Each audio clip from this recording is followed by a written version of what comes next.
Welcome aboard. It's a brand new week. We hit the 20th day of the month. And of course, you know, this is a magical day in the United States. But here, it's just another ordinary day, but extraordinary because you and I slept and we resurrected. We woke up.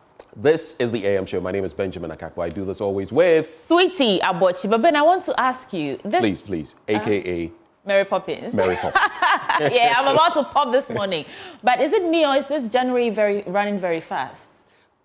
It's already the 20th. Usually around this time we'll be on the 5th of January, but I don't know what else. This thing about January being slow or fast usually depends on some circumstances. Yeah? Yeah.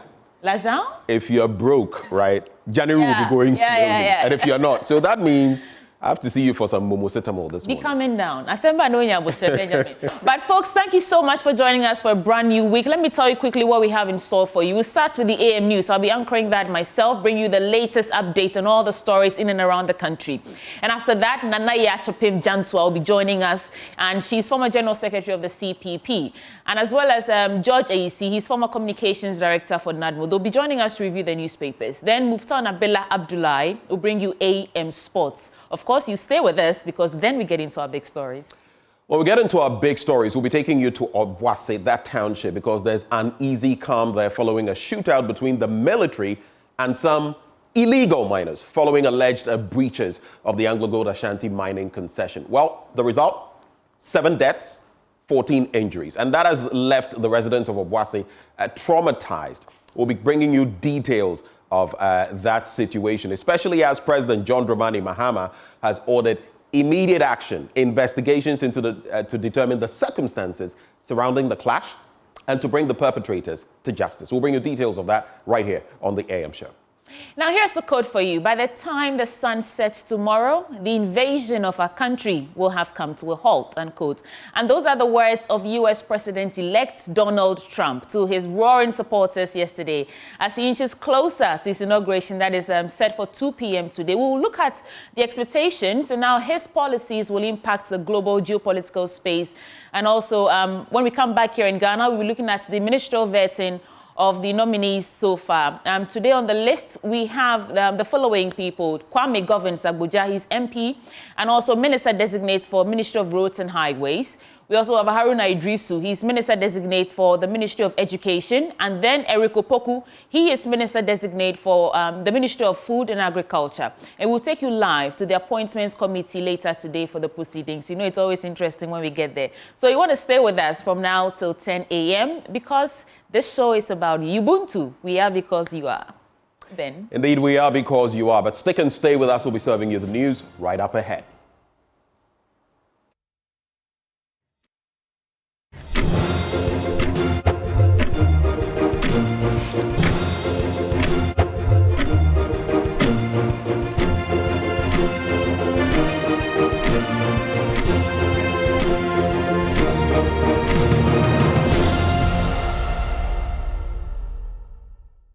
Hi, I'm Sweetie Abochi, and this is the AM News Bulletin. Let's start right away. Now, students in both public and private schools in Obuasi will, for the next 2 days, miss classroom hours amidst tensions in the gold mining town.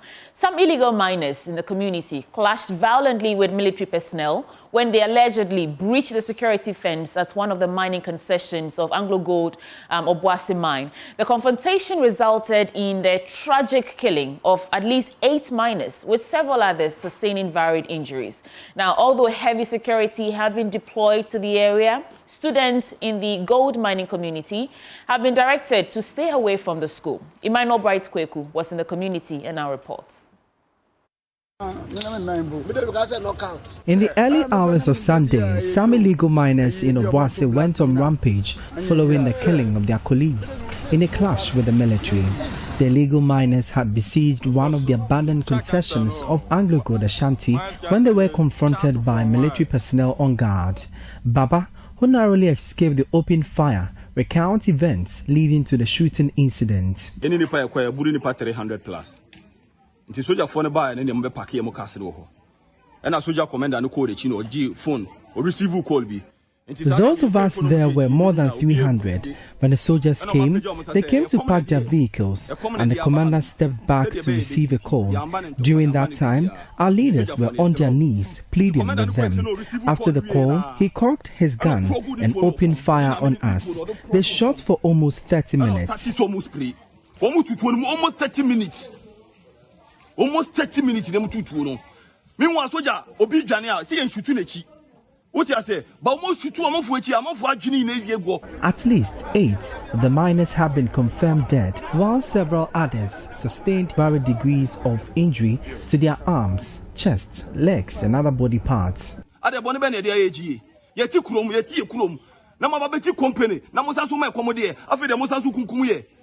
What wrong have you done, AGA? We are living in our own town, but you are denying us food, and now you are killing us. Everyone finds livelihood from the communities they live in, so must we. We did not go to where the company is working. We went to an abandoned site. More than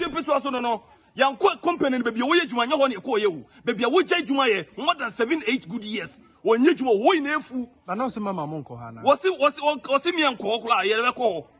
The Ghana Armed Forces, in a statement, indicated they returned fire in self-defense when the illegal miners fired at their troops on duty.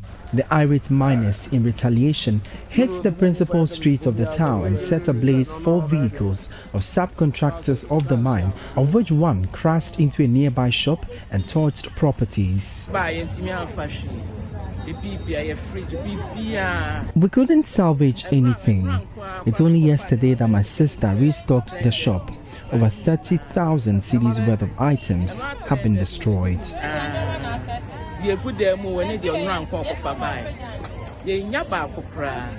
where I'm currently standing is the Obuasi traffic light in Obuasi. And what you see behind me is a debris of some of the vehicles that were bent in the morning when the illegal miners came to this particular enclave to render their displeasure for what has happened at the mine. And just across the road or down the road is where it leads to the mine, one of the mining concessions that we have, or the main Anglo-Gold Ashanti Obuasi mine area.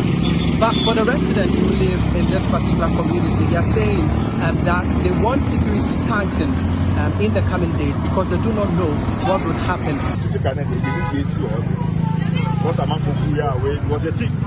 We do not know what has happened in Tutuka. A little movement in town, then everyone begins to run away. Hear the siren wailing.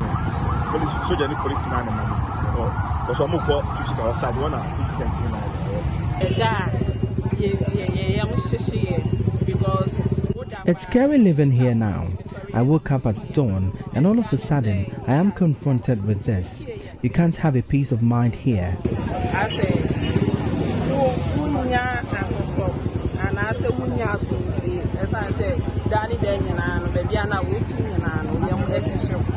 Both private and public schools in Obuasi East and Obuasi municipalities have been temporarily closed down amidst the escalations. Students and teachers of these schools have been asked to stay home for 2 days until tempers are calmed. George Kumson is Director of Education at Obuasi Municipality. We cannot guarantee the safety of both learners and teachers. So we discussed with the Regional Director of Education and we have agreed that for tomorrow and possibly Tuesday, let's look at the situation. If it's calm, then we go back to school. How would this impact education in Obuasi? The contract hours for tomorrow will be made. And if it is made, I mean, as you are aware, it means that getting back the hours to recoup whatever should have been lent will be gone. The mining company has also instituted a raft of measures to safeguard their workers, including asking them to avoid official uniforms and any other items that associate them to the company. Samuel Abuaje is a member of parliament for Obuasi East. Military now, some of us will go into detail. Some of us will go into detail the actions of the military. We will make sure the laws deal with anyone who gave the command for the military to open fire. Nobody is above the law. was so saying Ghana Mra. Osha uniform pa. Osha Ghana Mra na say. Meanwhile, President Mahama has directed AGA to absorb the medical costs of injured persons as it sets out to investigate circumstances leading to the tragic incident. For Joy News, my name is Emmanuel Bright-Kweko. We'll discuss that matter in detail later on in our big stories. But in other stories, Joseph Tebori, an IT assistant at the University of Ghana, faces a mobility crisis after his only vehicle, essential for his daily commute and independence, was stolen. Now, despite reaching out to prominent leaders, including Ghana's immediate past president and the current sitting president, his calls for support has gone unanswered. This setback threatens its ability to continue empowering individuals with special needs. Joy News' Colin Frimpong has the rest of the story.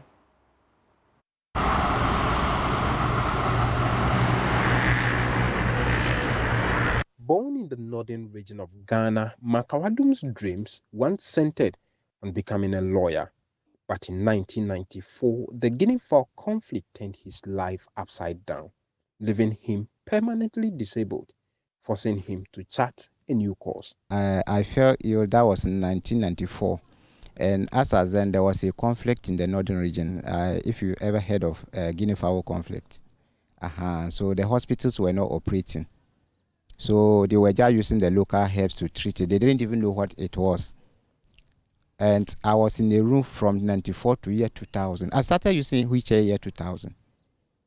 Yeah, by the time that they were able to take me to hospital, but then I couldn't stretch my legs and I couldn't even stand up again.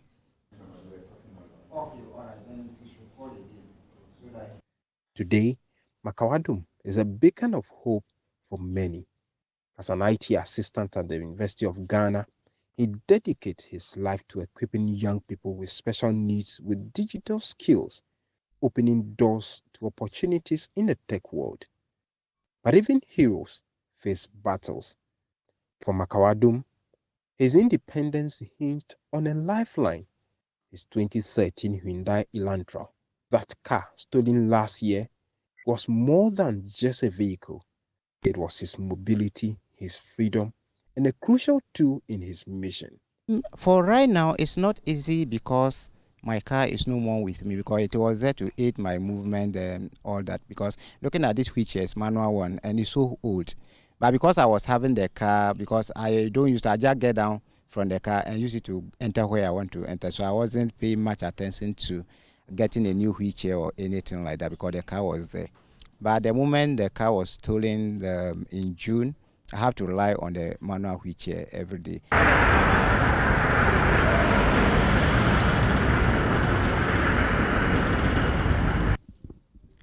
I work close at 5 p.m. But because of the traffic and I have to wait and then leave the office maybe around 8:30 or 9. After Fridays, then I'll leave like 9:30 because Friday the traffic at that area is not easy. So I have to leave late so that I can come home on my own. Yeah. Despite this setback, Makawadum remains resolute. He is currently developing an innovative software designed to help visually impaired individuals read images. A groundbreaking project born out of empathy and determination.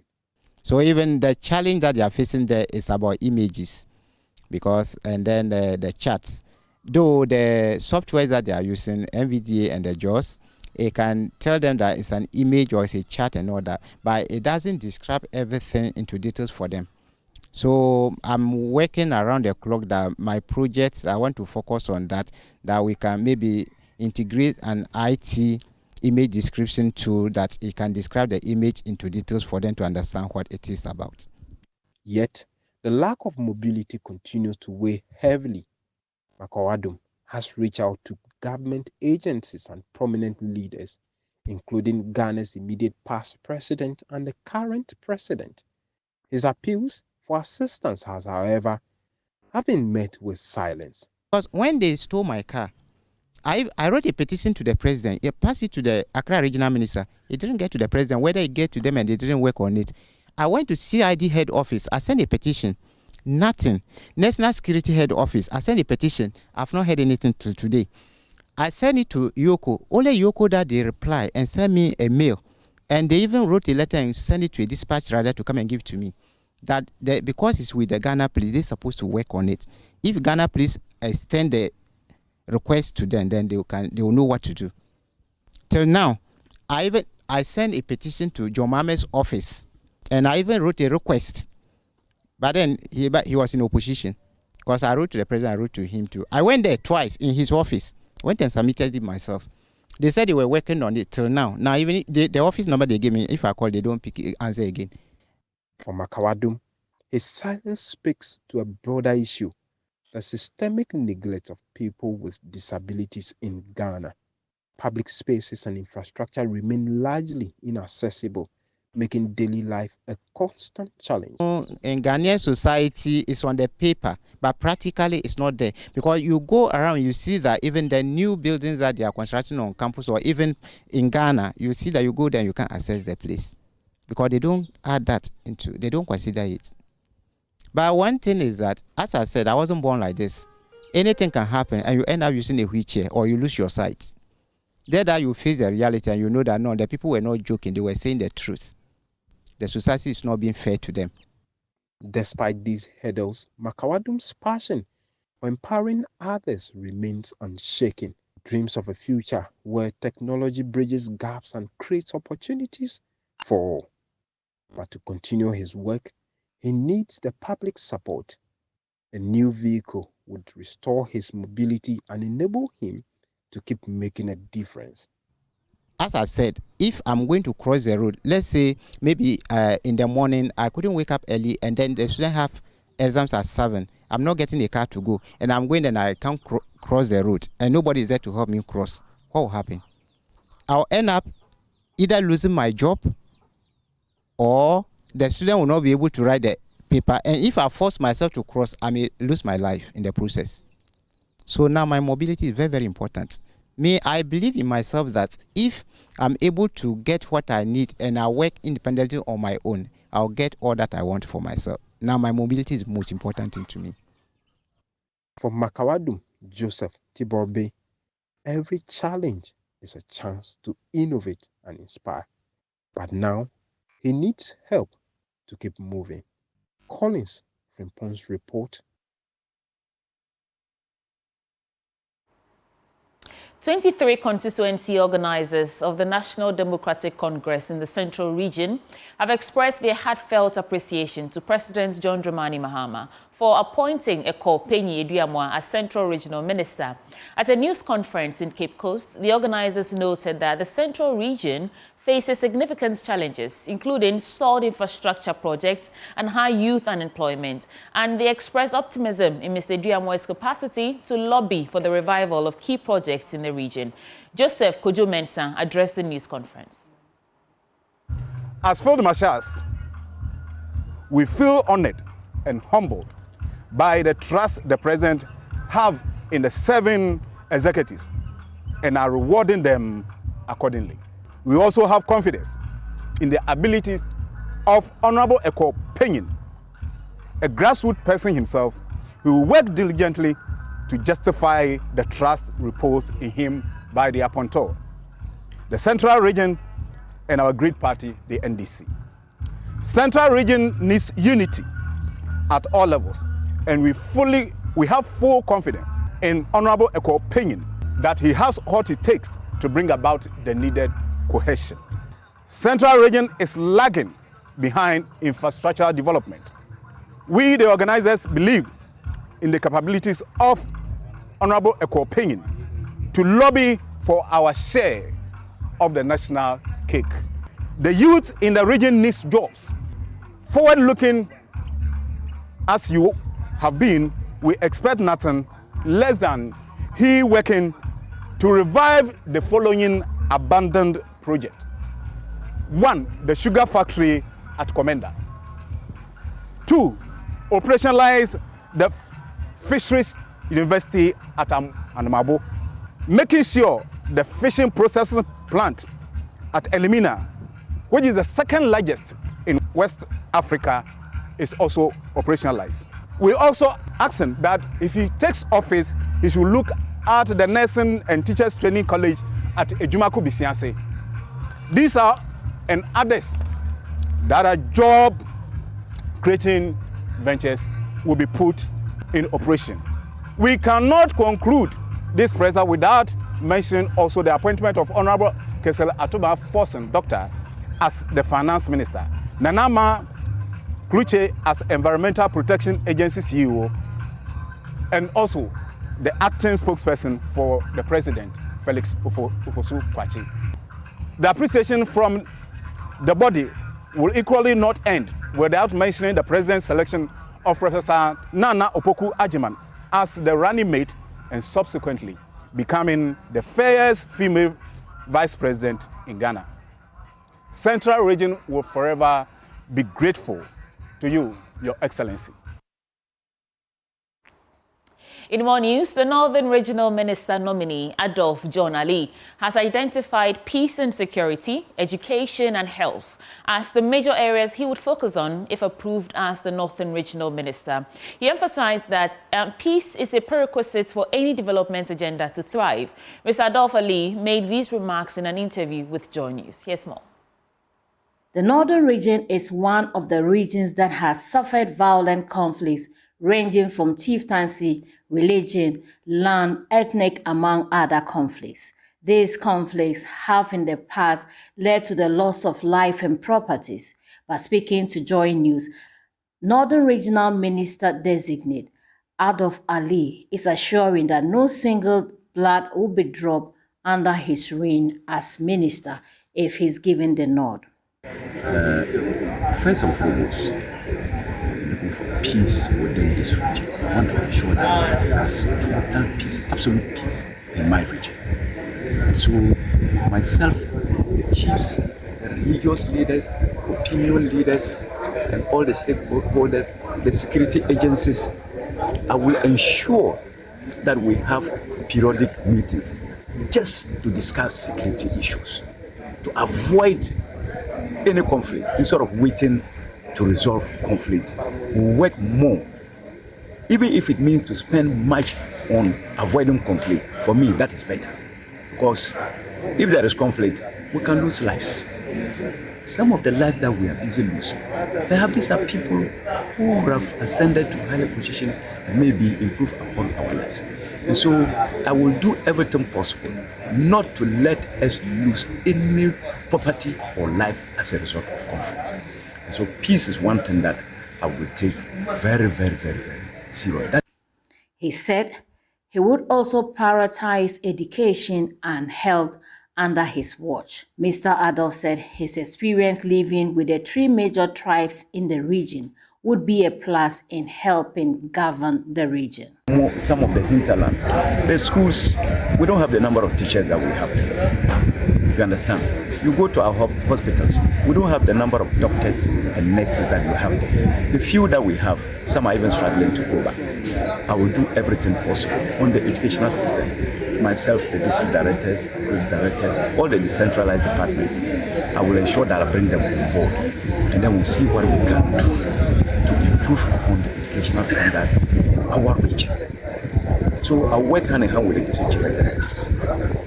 I will be very, very strict on the district chief executives to ensure that they deliver. The educational sector will take it very serious. Agriculture sector will take it very serious.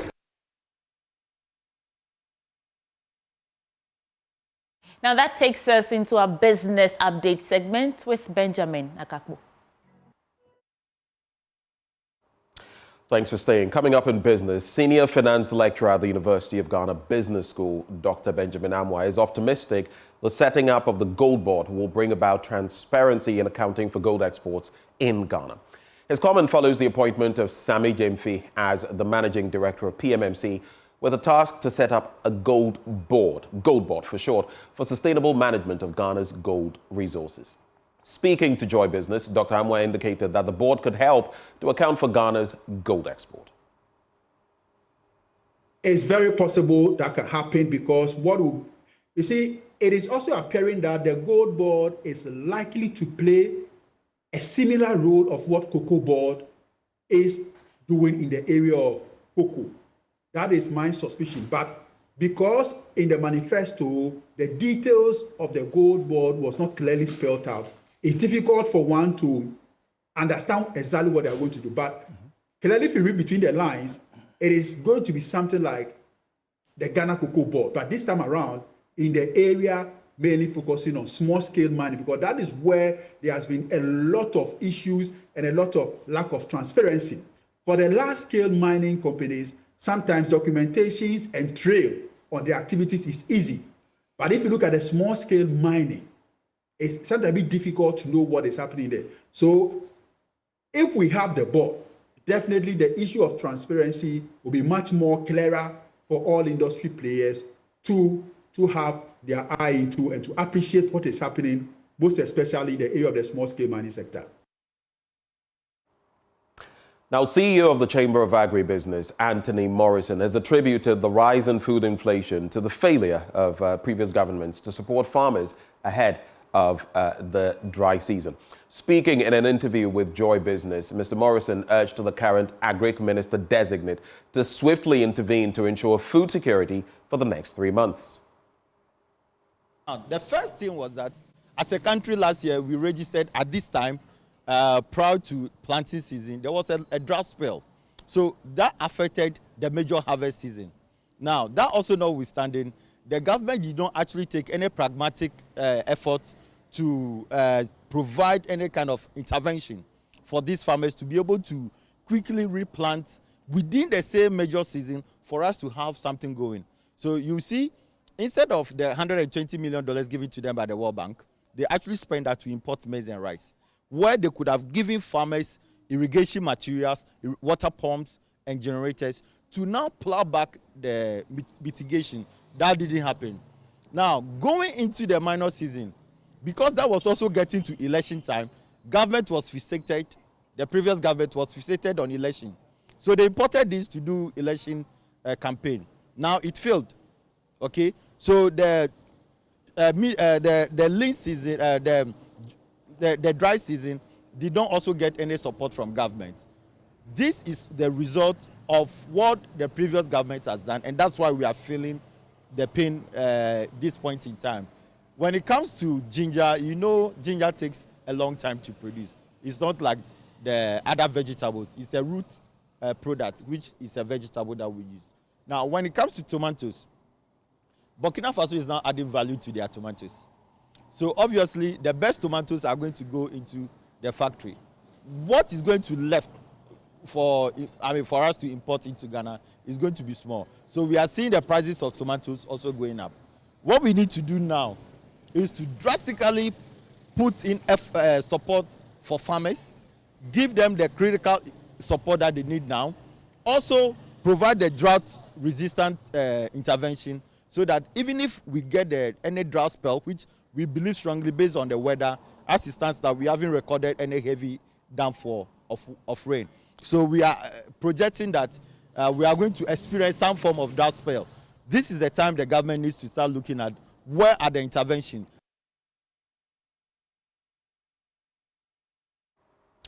And on that agricultural note, we cap off our business update. Handing over back to Sweetie Abochi. Thank you, Ben, for bringing us business updates. And that wraps up the news bulletin on the AM show. Guess who's joining us on News Review? Nanaya Chapim Jantua, former General Secretary of the CPP, and George A.C., former Communications Director for NATBO. Please stay. We're back in a bit.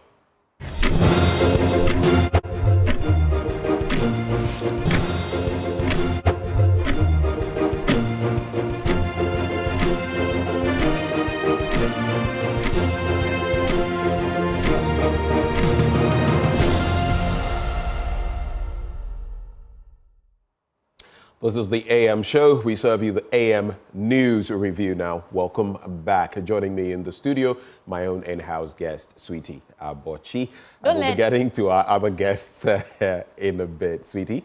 Don't let Benjamin confuse you. I'm not his in-house guest. I'm co-hosting the show with him. I'll turn you into my in-house guest, Benjamin Akapu. Be careful with me. Wow. And, anyway. Welcome aboard, folks. It's always a pleasure for us to do this. And while we wait for our guests, let's get the conversation going. Your major story over the weekend? Of course, Obuasi. when you follow the plot of the story, the way I heard it, it's almost as if these people actually planned to execute this thing. They went with pump action guns and all that, didn't care that there were soldiers stationed to protect this, the deep mining concession. And then you actually open fire on soldiers. These men are trained to use lethal force. That's ludicrous. My hair just did that. But you know what I mean, Ben? It takes some bravery, some courage to go, to a place and engage soldiers. I don't know what came over these people. I guess it's the level of impunity. It's also a spillover, if you like, of how we've let illegal miners literally take over. And until we show some action, very stern action, stiff action, people will feel, we can still do these things and get away with them without any consequences. And now some people are dead. I mean, there are varying accounts. If you look in the Ghanaian Times newspaper today, it gives a different account of how many are dead. But the point is, even one person dead is a major issue. We have to cure illegal mining. We have to cure it. The veins, its tentacles are all over the place. If we don't cure it, we'll still have to deal with some of these incidents. I am being charitable to the new administration because let's face it, illegal mining is not something we're going to end in a few days or weeks. It will need concerted effort. We are part of it as media people and even as ordinary citizens.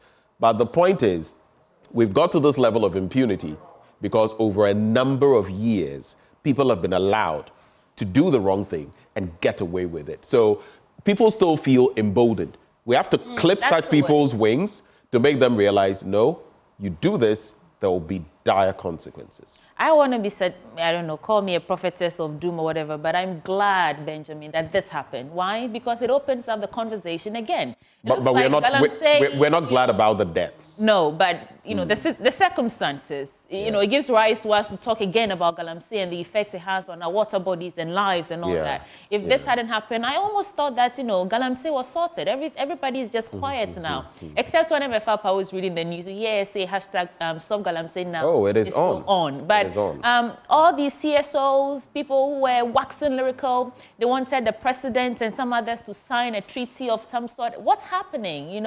I do see. Well, I see some of them. I mean, eco-conscious citizens are out there. Daryl Bosu Arosha, from time to time, he'll post something. Yes. I mean, let's not get it wrong. The fight is still on, and we still talk about them. But the issue is, I think people feel with a new administration, some room must be given for them to operate. But the point is, this is something that must be tackled head on from day one. Yeah. Because where this thing is headed, if we don't start dealing with it, I don't want us to fall into another cycle of, let's wait for a while. Before you realize it, you've waited for too long and some actions, which is why I am also very pleased with the president's directive. No nonsense approach. He didn't wait. Once the thing happened, let's go there, investigate the matter. If there are perpetrators, the culprits, let's deal with them on whichever side. You get it? Right. And that bodes well. That should send the right signals that you can't do some of these things and get away with them. So that for me is what do you think about a good assurance. President John Dramani Mahame's, I don't want to call it silence yet. I know that it's only been a few days in office, but I'm not hearing him on Galamsey, except on the back of this asking for quick investigations and all that.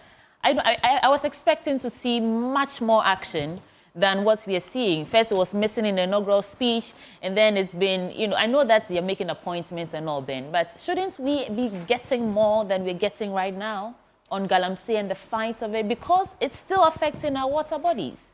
I agree, but I also disagree. The point being that I think for far too long, there's been mere rhetoric on Galamsey. Rhetoric. Oh, we'll do this, we'll do that. Even before, when that latest incident took place, and I'm not talking about the Obuasi one, but LI 2462. Yes. There was a hue and cry about it. Then President Akufo-Addo would say, we'll do this on LI 2462. It died with the 8th Parliament. LI 2462 is still with us. You get it? It shouldn't be knee-jerk reactions. It shouldn't be saying something for the mere sake of saying something. It should be that, Osia, no wayo, Osia dear you. And I think the president and his administration, of course, I don't speak for them, I don't think for them, may be being cautious about saying something and maybe not living up to it. Because illegal mining, it's not something you want to pussyfoot about. If you try, you see what has happened in Obuasi, it could happen anywhere. Its tentacles are that deep. But let me also usher in our guests. George Easy, good morning. Pleasure to say. I love your watch. Yeah, thank you. Why do you wear it on your right hand? I thought it's... That's I've been wearing my watch. That one is for aristocrats. Yeah. Right. I don't know. Anybody who wears their watch on the right hand should say they are aristocrats. Sure. Aristocrats are worried. Hey, Nanaya. Nanaya, you came and your first sentence was fire. Nanaya. I wanted to say I missed nothing. From the makeup, I mean, right. She never disappoints. From the makeup. She started from on the Atata way and she's brought it here. Nanaya Chipim Jantua, thank you for joining us this morning. Favorite. How are you? I'm well. Long time no see. Yeah, Charlie, darling, how are you? Happy New Year. Haven't seen So, the year. no, we haven't met all year. Oh, that's unfortunate. As for George, he's been coming around. So let's get into the paper. But we will have to give you some 1 minute maybe each so that we can get into your thoughts for us this If you could do less, we'd be grateful. Yeah. So that we can accelerate on the papers. Yeah. You always want to. Should we get to the papers? Oh, yes, let's go. George, you agree? Yeah, no, I'll take Okay. the Galamsey issue. I agree. Good morning. But it's in the papers. Good morning to Yeah. the viewers. It's in the papers. Yeah, okay. But the prioritization of this government and its commitment to fighting, they should be upscaled. You know, I agree with you, Sweetie, that it's not been put on the front burner so far. That and the LGBTQ thing, I think they were critical in the campaign process. And now that they've gotten the power, I think it should be on the front burner so that we tackle it. But it's going to be very difficult because they encouraged it. They encouraged it for political expedience.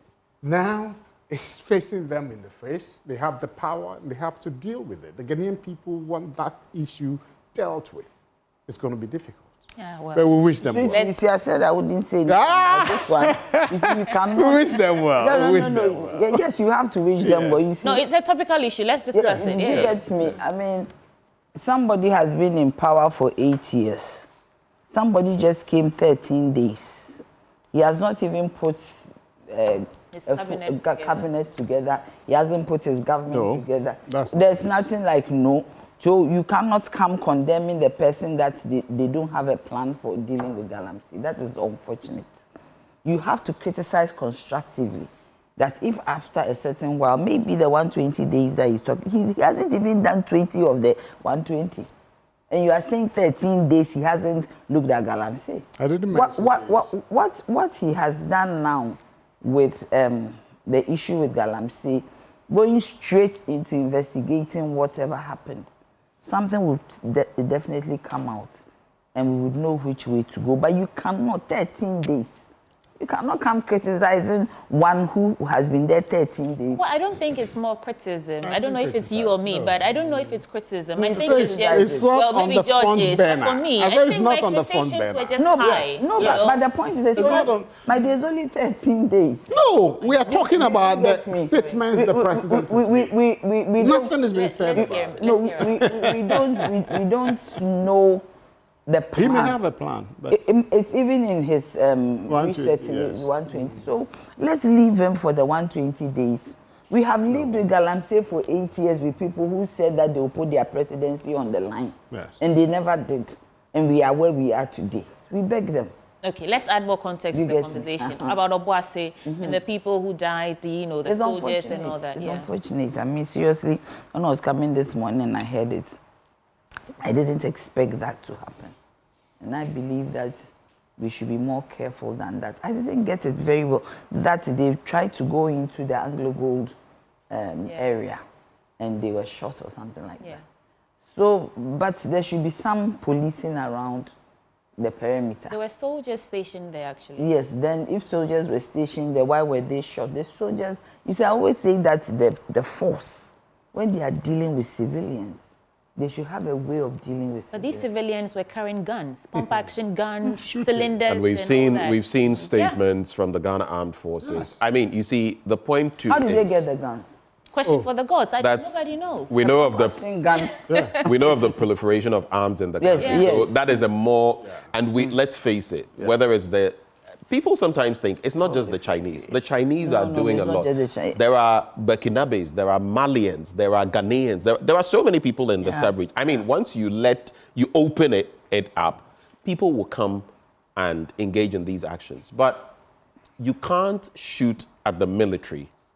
You can't. And expect them to sit and watch you. In as much as I will always say that the military ought to have a mechanism. Exactly, because they don't operate like the police, which is why we should be careful in involving them. Why are we involving the military in illegal mining? Because things have come to a head.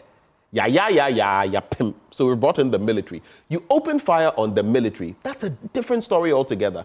And I think this reveals one crucial point before I come to you.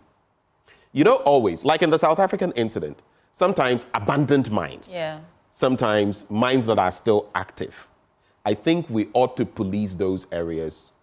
I don't want to say maybe militarize those areas more. Because this is, have you realized over the last 3-4 years, we've had quite a number of incidents where people have attacked legal concessions, major miners. This has to stop. George. So, but is that illegal? I mean, that one borders more on somebody wants to steal, because why do you go into a concession that belongs to another person? And I mean, a very formalized one like Anglo Gold. I mean, I just want to find out. And who, you see, I always say that, man, the issue is who is behind these young ones. That is, we should get to the bottom of it. Because till we do that, we cannot get anywhere. Look, before I land, during the campaign, I went around the prisons to do some work. And sweetie, it is sad. The ages of the people in the prisons, 18 to 25, in there.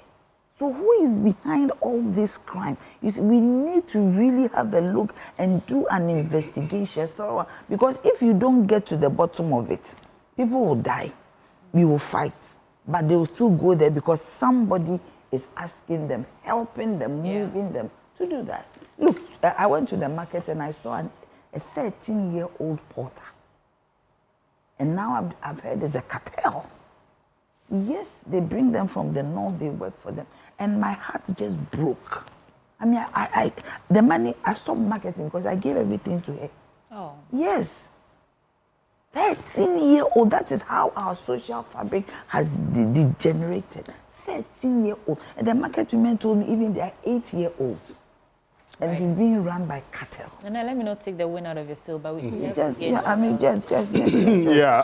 briefly, yes, so that we can get it. Yes. These issues, we cannot take away with the politicians our involvement in these young people. I was trying to be diplomatic. It's good you are bringing it up. Tell yourself. You get it. Because of some of the things, and you, the media people, because there's a video circulating, a senior media person encouraging the young people in Obuasi to go there, take over. This takeover thing that is happening. You get it? I mean, what is it? I'm a politician. I'm a political appointee somewhere. I know definitely there's going to be official appointments and I have to hand over. You get it? And so if you invade that place, that's a different. But a private AGO is about, I think, 90% or so private.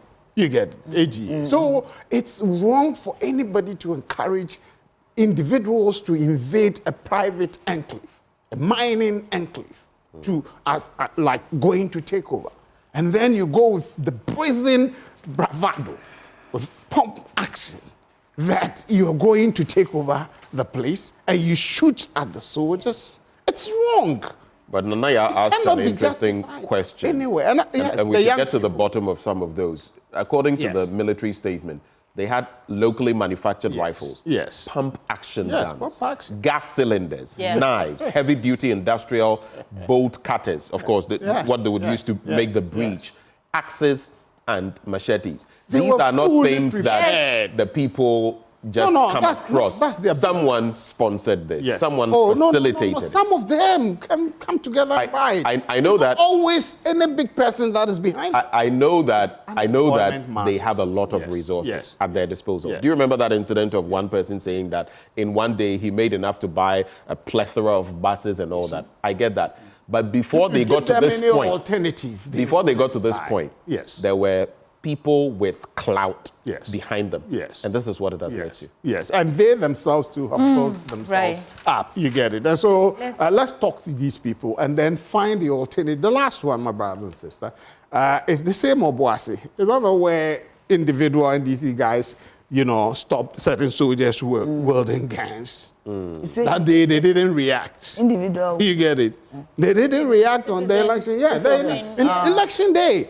2 military young guys armed, and they were not ready to do anything. I was happy for that. Otherwise, we're going to record. Those people do not so we need to talk to the young people, especially in the mining enclave. Tony Obi, your people are in now.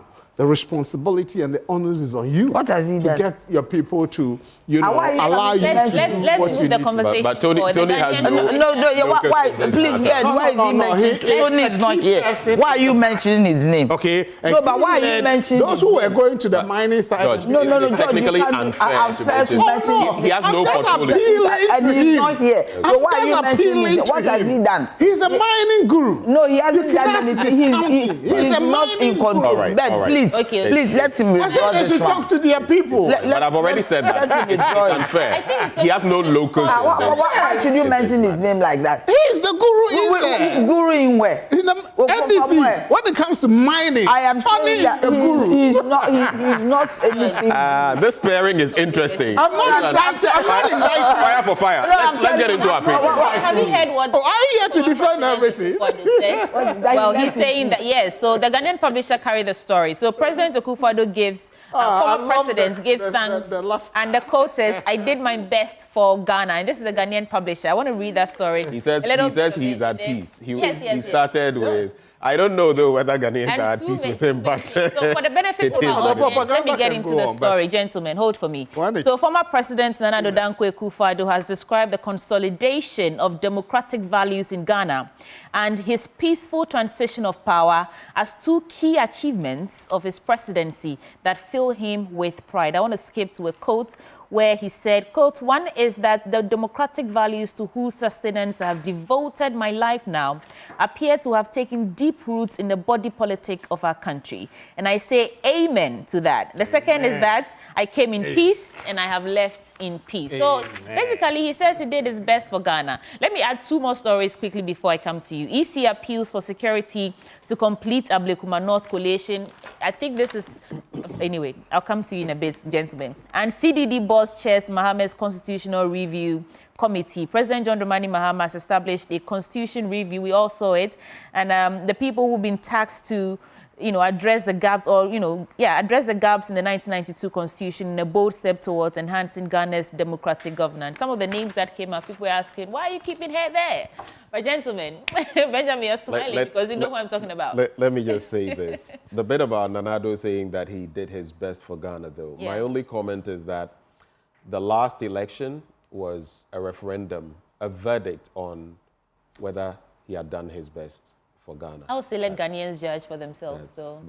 That's all I would say. Nanaya, so first the president and then... He said he's in peace with himself, right? Yes. And after that one day, it's okay if you say that is himself. But how can he thank God when he didn't build the cathedral?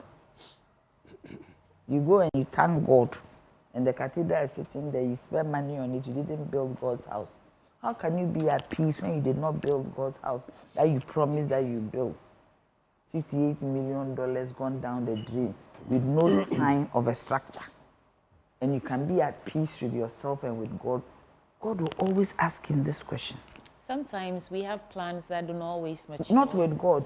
Yes, sometimes. No, but if you have plans, there's a difference between plans And there's a difference between bringing out money to execute that plan. Right. Because $10 million could build a cathedral. Most cathedrals, yes. Look at Duncan Williams' cathedral. How much did he use to build? How much? How much? It's not much. It wouldn't be more, even in those days. Do you know for sure? I am telling you, can use $10 million. His Excellency John Dramani Mahama said that in Nigeria, the Economica, they use $30 million. For Nigeria is almost 200 million people. Maybe, let's say, granted, we don't have the statistics, 50% Christian. That is 100 million. Lagos is Ghana. Lagos is 32 million people. The whole of Ghana is Lagos. That's why a Chinese man said that he can fit everybody in Accra.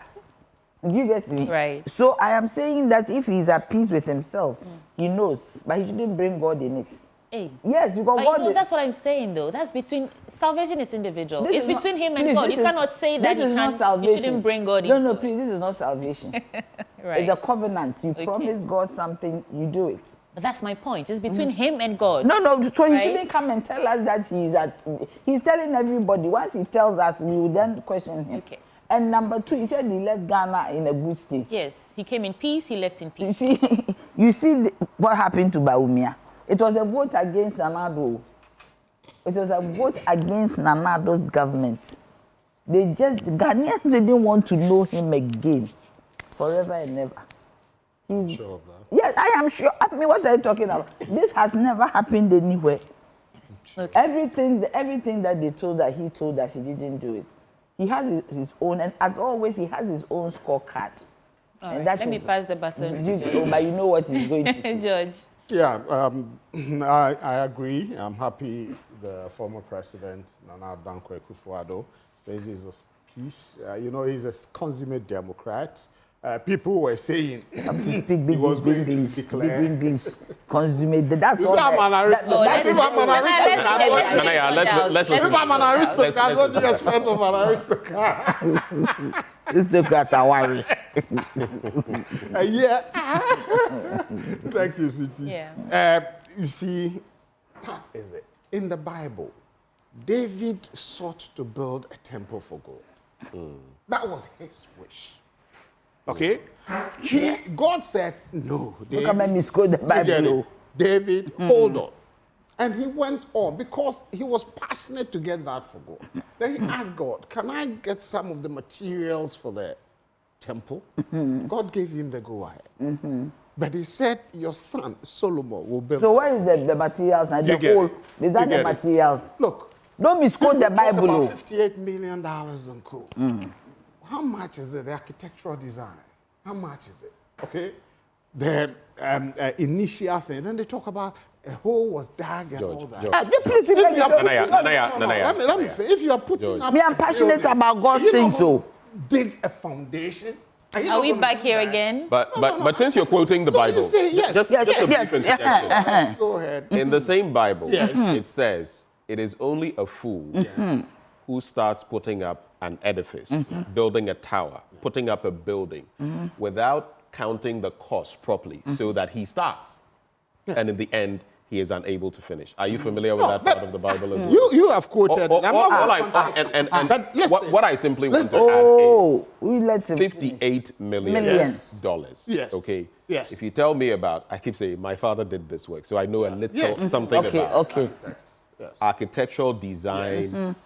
People on the project, Rivaldi and everything. We even had someone who was supposed to secure funding for the project. Yes. All of that, and this is what we see, George. No, it was... After $58 million, this is what we see. No. We stopped the process. The government, when we got to the difficult times, it was imprudent to have continued putting up the cathedral, okay, when things were economically difficult in the country.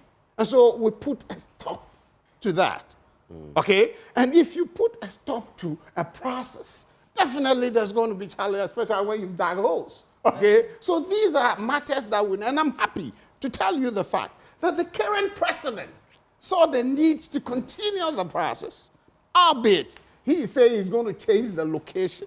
I disagree with that, because I think when you are giving God something, you must use your best. In the sacrifice between Abel and Is it Cape? The current location is the best.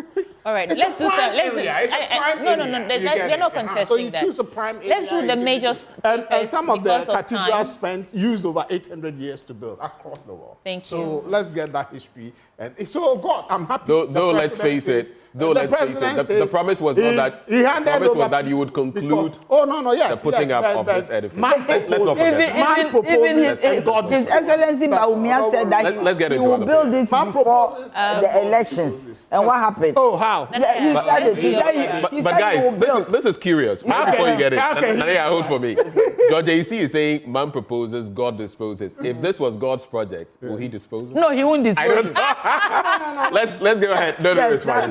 Let's get into other papers. That's what I'm saying. Let's get into other papers. George, it's okay. Let's move on. Let's move on. And I the Daily Searchlight, the custodian, that paper, I'm not sure. This one. You want us to look at this? The Searchlight. Okay. CUC outraged by attacks on state institutions and workers. That one, we've been talking about it. Bloody mayhem at Obuasi. Okay, that one too, we've spoken about it. Give traditional rulers more power. Niavi tells government. Yes, I also agree. But what kind of power are we going to give to them? We need to find out where we posit them within the governance structure. Yeah, so it's important. I mean, they already have power at the level of the traditional area. So I see JDM starts. That's taking gifts. What gift is that? Oh, the brother's plane. Is that a gift? Or maybe you can read a bit. So I've seen Jao the same. I've seen Jata here. Yes. Hey, so if somebody has a brother too, he cannot say, hey. Can we get some details on this? Apparently, President John Dramani Mahama has been taking gifts from his brother in the form of trips on the brother's jet. Ooh. The brother in question is Ibrahim Mahama, whose company Jata Cement owns a private jet.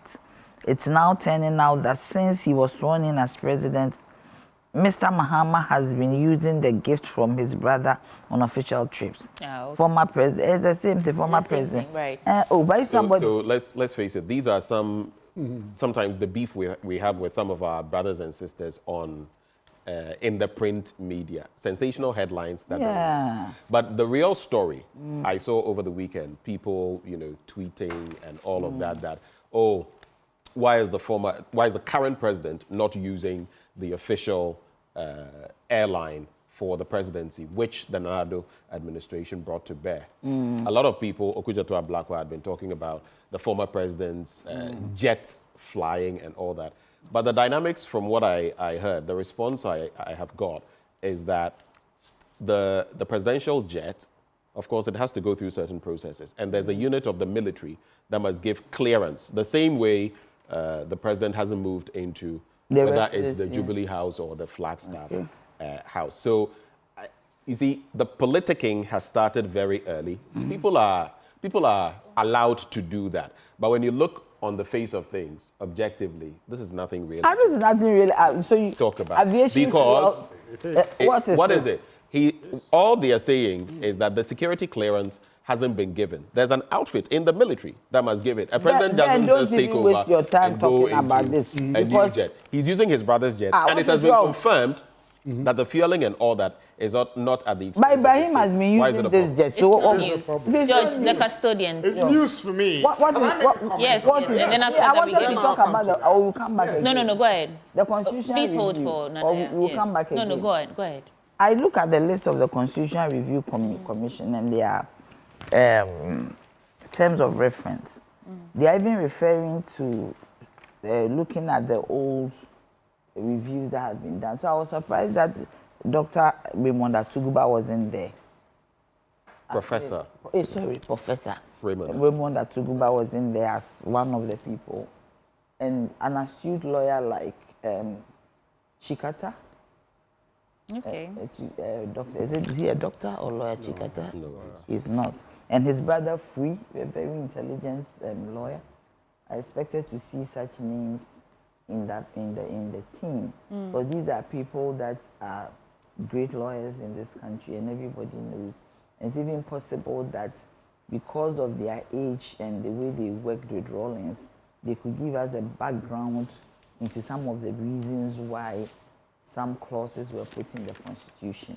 As we go into a review, I believe there is the need for us to know the thinking behind, or even, because we talk about it and we all talk about it, but sometimes you go back and you think through and you say that, is this what it is?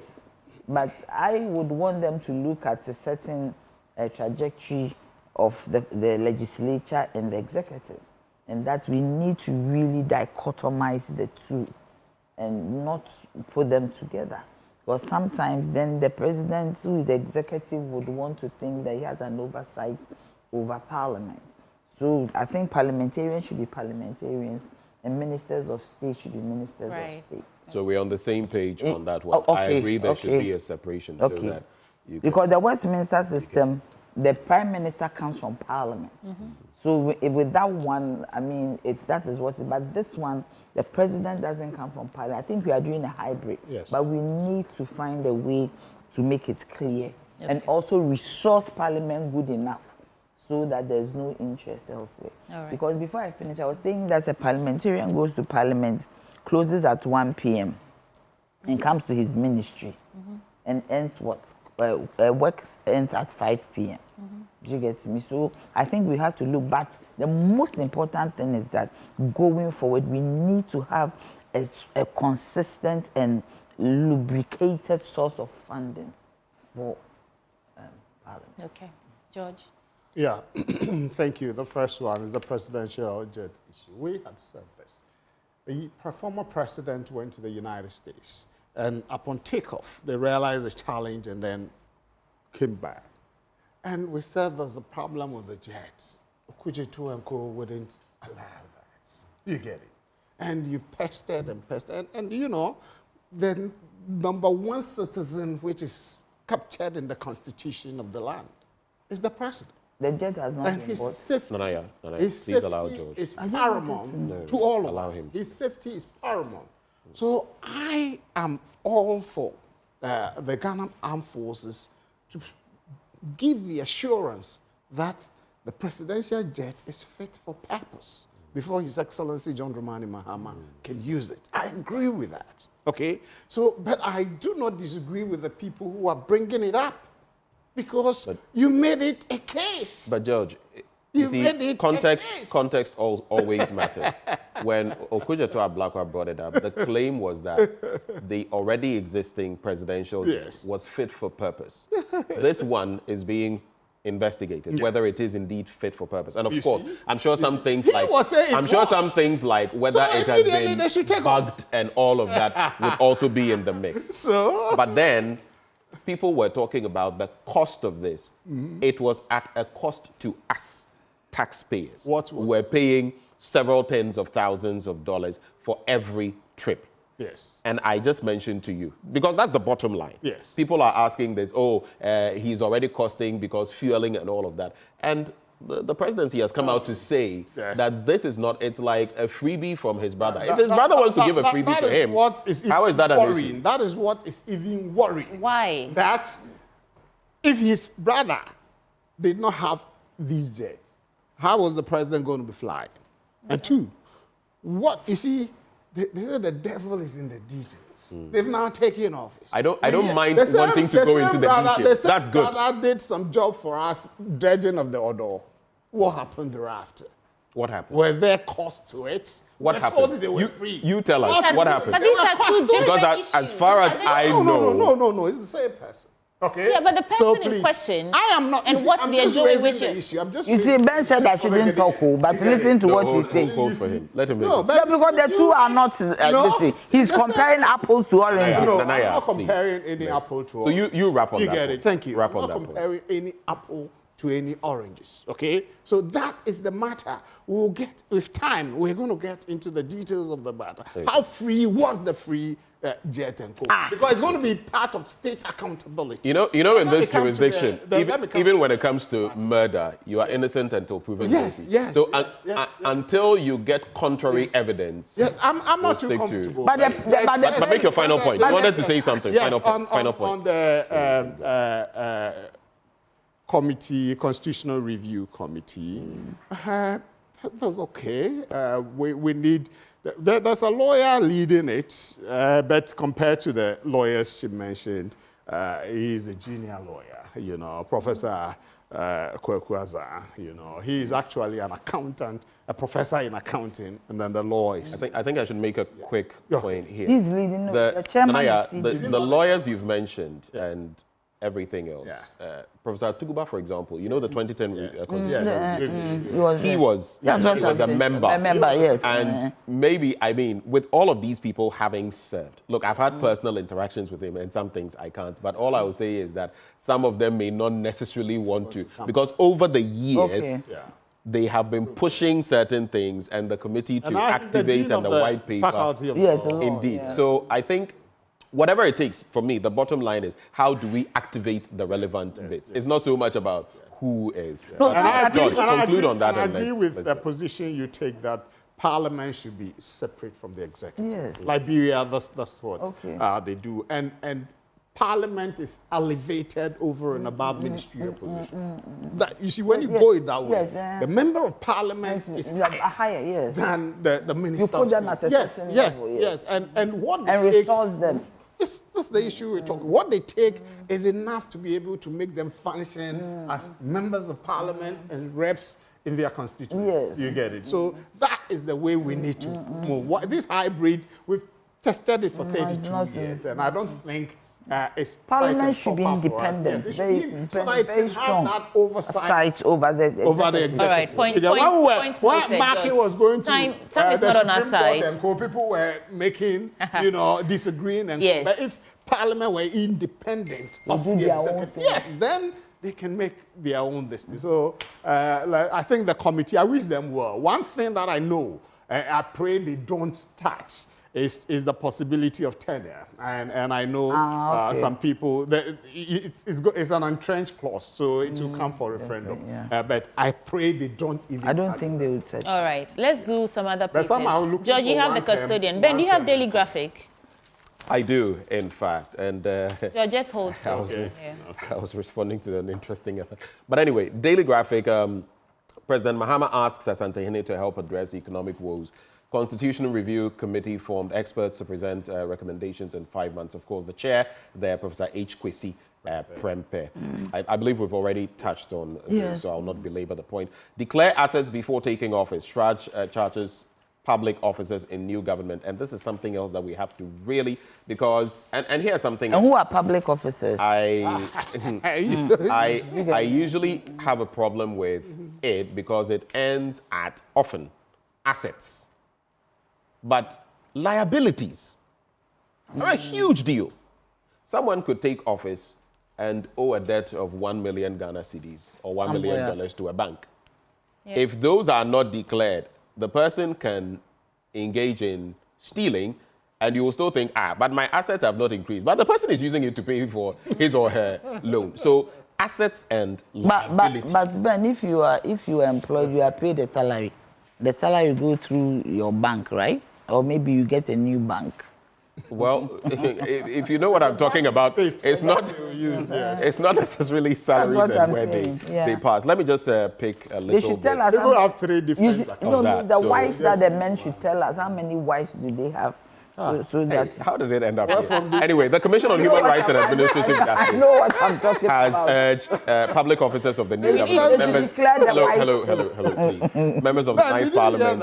I did. I will not get. But I know what I'm talking about. Thank you. And all public officers to take immediate steps to apprise themselves of the code of conduct for public officers and declare their assets in accordance with law before taking office. I don't think we have enough time to get into all But who is the public officer?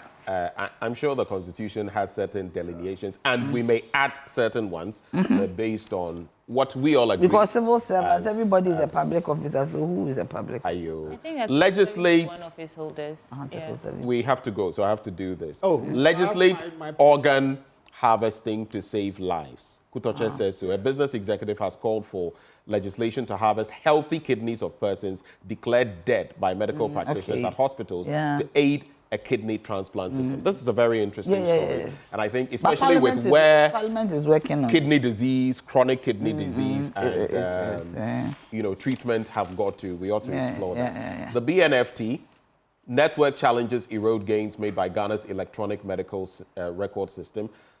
Policy rate is a hike needed to restore restrictive conditions. That's an interesting one. And startup bill key to notion emerging as tech hub. Anti-LGBT bill controversy peaks. I don't have time to get into the stories, but if you have any quick reactions, we can get into them and we're going. George, you want to get into something? Let's get into it. Should you they, wanted to? No, yours. Oh, yes. You can get into yours. Yes, okay. Yeah, mine, I wanted to talk about Mahama Sachs retirees. And the second one is the young people that have been appointed as CEOs. I'm excited about them. Maybe because two friends of mine have been appointed, lawyer Edwin Tamaklo and my brother and best man, Edward Bauer. Oh, okay. Former Bongo MP. Going to GMC. I worked with him when I was at PRC. Very hardworking. Yes, nice guy. Where are you both going anyway? Nana, where are you going? Me, I'm. I don't know. Are you going somewhere, Nana? I don't Do you know for sure? I don't know for sure. I'm here. No, she will go back to all right. Why you want me to? Just the headlines on the Ghanaian Times. Bloody 15 people dead, houses torched in Obuasi clashes. We already did that. But I think this is the end of the news review because we don't have time. Thank you so much for joining us. Yeah, don't worry. Next time we extend. Well, time has run out. What was that like? Like Afenyo Martin said, time in you no thoughts.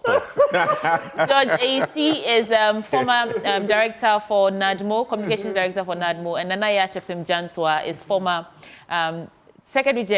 General Secretary of the CPP, and she was also with the PRC as director. Director. And I still love George AC's watch. I love it. Stay because sports comes up next, and Mutan Abdul Abdullah is FCA Sports. Sweetie says you.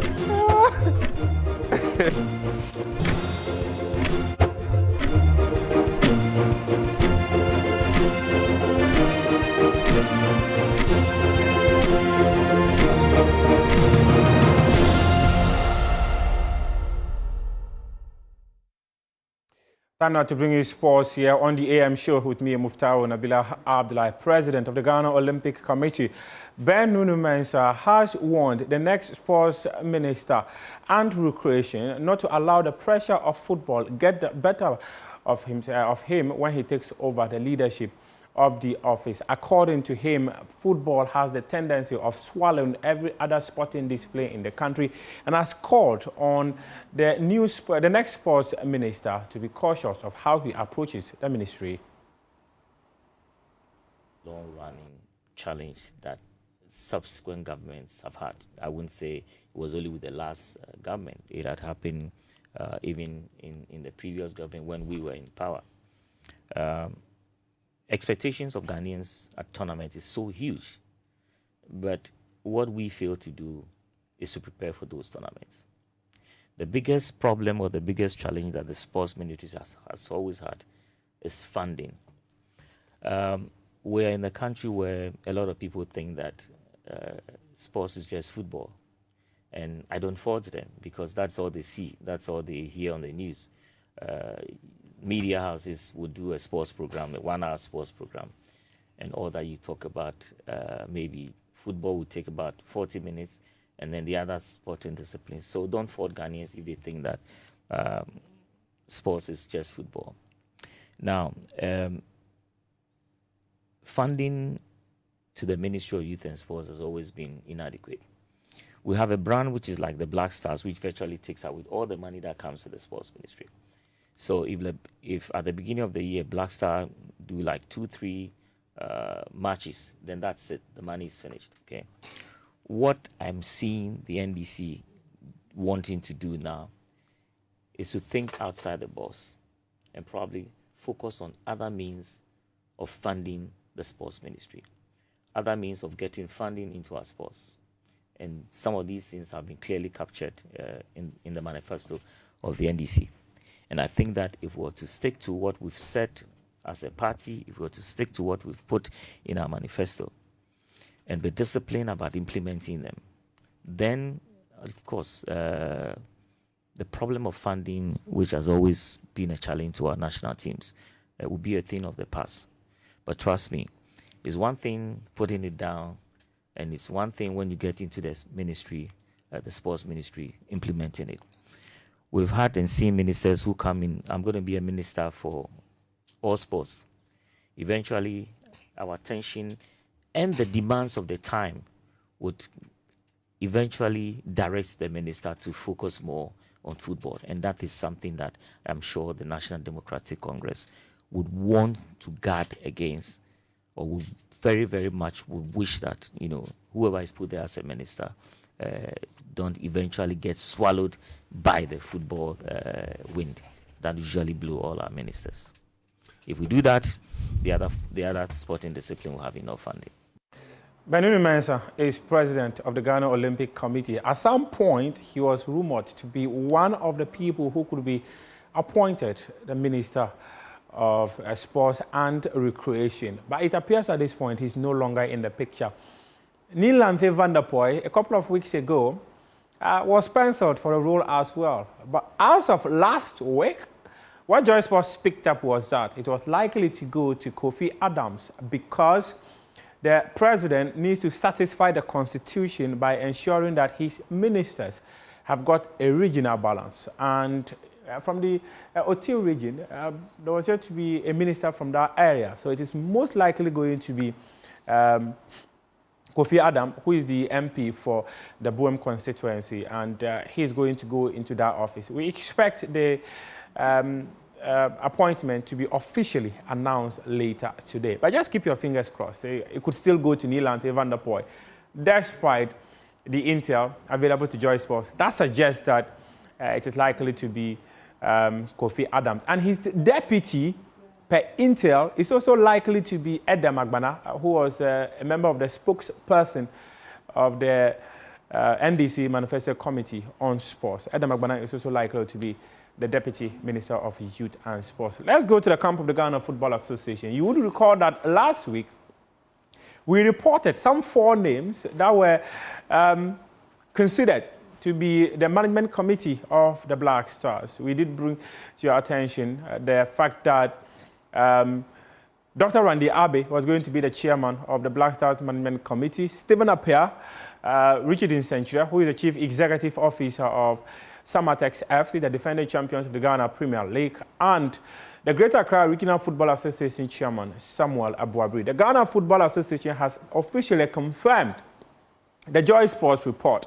However, the FA has added one more name, which is the chief executive officer of Mediama Sporting Club, Moses Alma Parker. He's the other person that has been named in that committee. And what the FA in their statement has said is that Randy Abe, who is going to be the chairman of the committee, will be responsible for government relations. Stephen Appiah, the vice chairman of the committee, he's going to take responsibility in terms of relationships that are going to exist with the players. So he's responsible for player relations.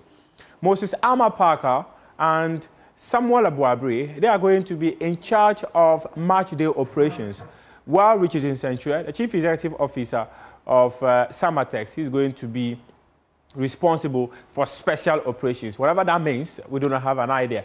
But these are the roles that these members of the Black Stars Management Committee would be playing. We also expect the FA to confirm the appointment of a team psychologist, confirm the appointment of a technical advisor to Otoado, and also change his backroom staff. That would include the removal of John Pencil as his assistant coach, second assistant, and Joseph Lawman as his first assistant. So there's going to be changes in the technical team. And you might have heard the communications director of the Ghana Football Association, Hera Sentichum, also confirmed that Joyce Sports report that suggested that there were going to be some changes to the backroom staff of the Ghana Football Association. Let's do Ghana Premier League stuff now. And Kumasi Asante Kotoko, they won 4-1 against Vision FC on the final round of matches in the first round of the Ghana Premier League. Passing team in, couldn't really clear his line, and it's back onto the field again. Kotoko, this could be dangerous, back by Aya. This could be a long hit. Saka, this is it! Kotoko strikes first! Oh my goodness! It's the first hit, and guess who hit Kotoko's first goal? It's the man, Kwame Poku. Yes, you know, at times there are certain things that you anticipate, but it doesn't go your way, so you move from there. There's a lovely strike and it's in. Oh my goodness, it's Sanya. Vicin hit back and the hit back. Lord Amwa. And that's a big run, isn't it? Cuts across, is in. It's Sanya. And guess who is the poster boy? After several attempts, it's Peter Midu Aqua. Aqua. Asiedo. It's brought across, is in. Oh! It's in. And guess who it is? The Leeds marksman and the talisman, Kwame Poku with a brace.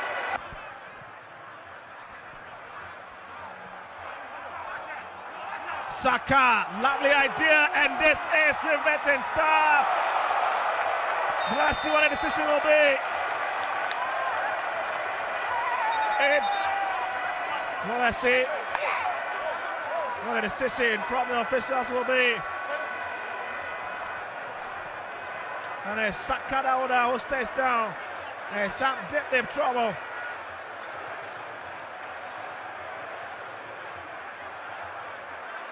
That's it. Referee had that tete-a-tete. Well, it's Squally got it fast side. That is the outcome of the match involving Kumasi Asante Kotoko and Vision FC on the final day of the first round of the Ghana Premier League. Let's take a look at the other results of matches that were played on March day 17 in the ongoing competition. Kumasi Asante Kotoko 4, Vision FC 1, and Samatex, they drew 0-0 against House of Oak. Instructruman were at home and they won 1-0 against Kaola United. There's an interesting story brewing in Instructruman because the supporters of the club invaded the training grounds of the head coach, Yao Preku, forcing him out of the team. They said he should leave because of poor performances. This was after they were knocked out of the FA Cup by Young Apostles 4-3 on penalties. And Yao Preku decided to go and sit in the house waiting for his future to be decided. And guess what? After that drama, they came back to the pitch and they were able to secure a win against Kaola United. Basake Holy Stars also drew 1-1 against Adriana Stars. Accra Lions were at home and they lost 3-0 to Bibiani Gold Stars. And that has taken Bibiani Gold Stars to the summit of the Premier League table. So they finished the first round at the top of that table. Brekum Chelsea sat at home 1-2-1 against Midiame FC. This game was at the Golden City Park. Heart of Lions lost at home for the first time this season.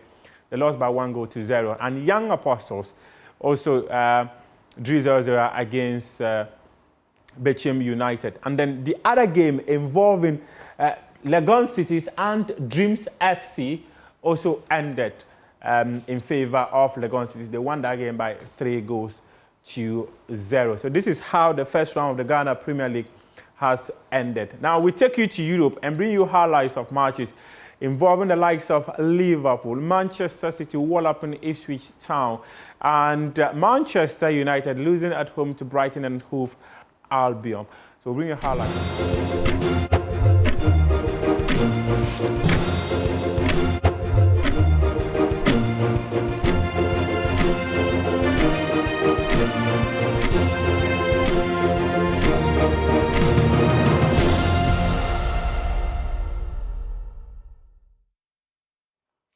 Welcome back on the AM show. And before we kickstart, before we get into the big stories, let me tell you about AB and David, that very well-renowned law firm, and their crystal ball for 2025. And thankfully, we have two wonderful people from there who will be joining us, have this conversation, who will be helping us know what the details are about the crystal ball. We have Michael Apalbila, or Apalbila. That's it, right? Apalbila. Apalbila. Exactly, okay. that works. I'm sorry I've murdered your name a bit. He is Coordinator, Public Sector Advisory and Government Business, Africa Trade Practice.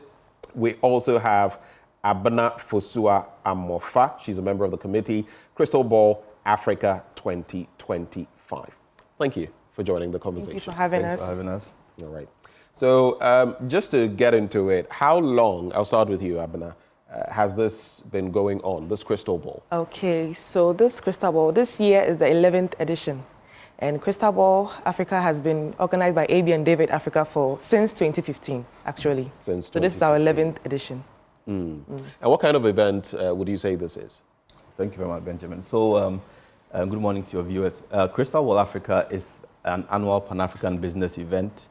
And this event provides the opportunity for participants to take a close look at the key events that are going to impact businesses in the new year. It also provides a forum where policymakers get to interact with businesses already operating in Africa and those who intend to operate in Africa. So in summary, that's what Crystal Ball Africa is about. I see. And in terms of a law firm they go back and say, now business there from Hobey. Why is a law firm organizing all of this? What is your locus in this matter? That's a very good question. We get asked that all the time.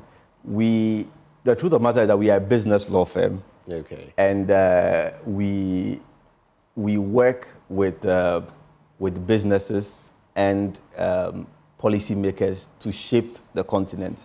We believe that we owe it to them to ensure that businesses thrive and then the environment that is conducive is created for businesses and policymakers.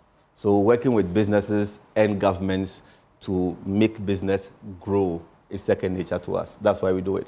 Okay, so you do business advisory, you're business consultants. Yes, say that, exactly. But I'm curious, who can attend the Crystal Ball 2025? What are the delineations? Who can attend and maybe why?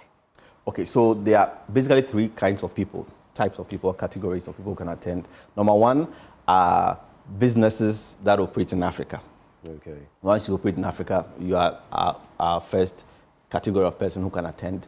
Number two are people who are passionate about economic growth in Africa. And number three are people who are responsible for the development or creation of a conducive atmosphere for businesses to thrive and operate in Africa. So once you fall under any of these three, you are the one Crystal Ball is made for. I'm curious, apart from what he said, what would you say about the target audience? So normally our target audience is from different places, people from agribusiness, people from fintech, MSMEs, a lot of places. So it's a place where you need to be, trust me, you need to be at Crystal Ball Africa. I see. So multifaceted and yes. people from different sectors of business exactly. can come through and get that outlook for the year. For the year. But it's not just Africa, right? It's global. Tell me a bit more about how far your tentacles stretch on this. Okay, great. So we, even though we feel we have, for now, a mission towards building business in Africa, over the years, we've had participants come from all over. Last year, for example, we had people from the EU, we had people from the US, all over the globe attending, exactly. This year in particular, we are having people from the continent, mainly from Nigeria, Cote d'Ivoire, Eswatini, Zambia, Kenya. Benjamin, we have offices all over the continent. We are in about 6 independent offices in 6 countries in Eastern and Southern Africa, and we are able to assist clients in 30 out of the 55 or 56 countries in Africa. So that's why we stretch our tentacles that wide. You're truly not just African, but global brand as well. I think at some time last year, feeding into this year, that I realized how far, wide spread AB and David is. And it made me proud, actually, as a Ghanaian.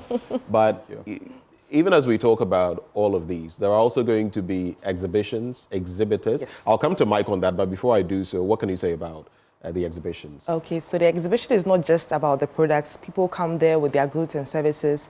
If you really want to attract people all over the Africa, you should be there because a lot of people are going to pass through to look at exhibition stands. There are a lot of exhibition stands placed at Labadi for this event, so trust me. You can call 050-941-136 in case you want to exhibit for our program. I'll come to you for that number again. Okay. But Mike, what else can you say about the bit about exhibitors and what this will offer them as they come through?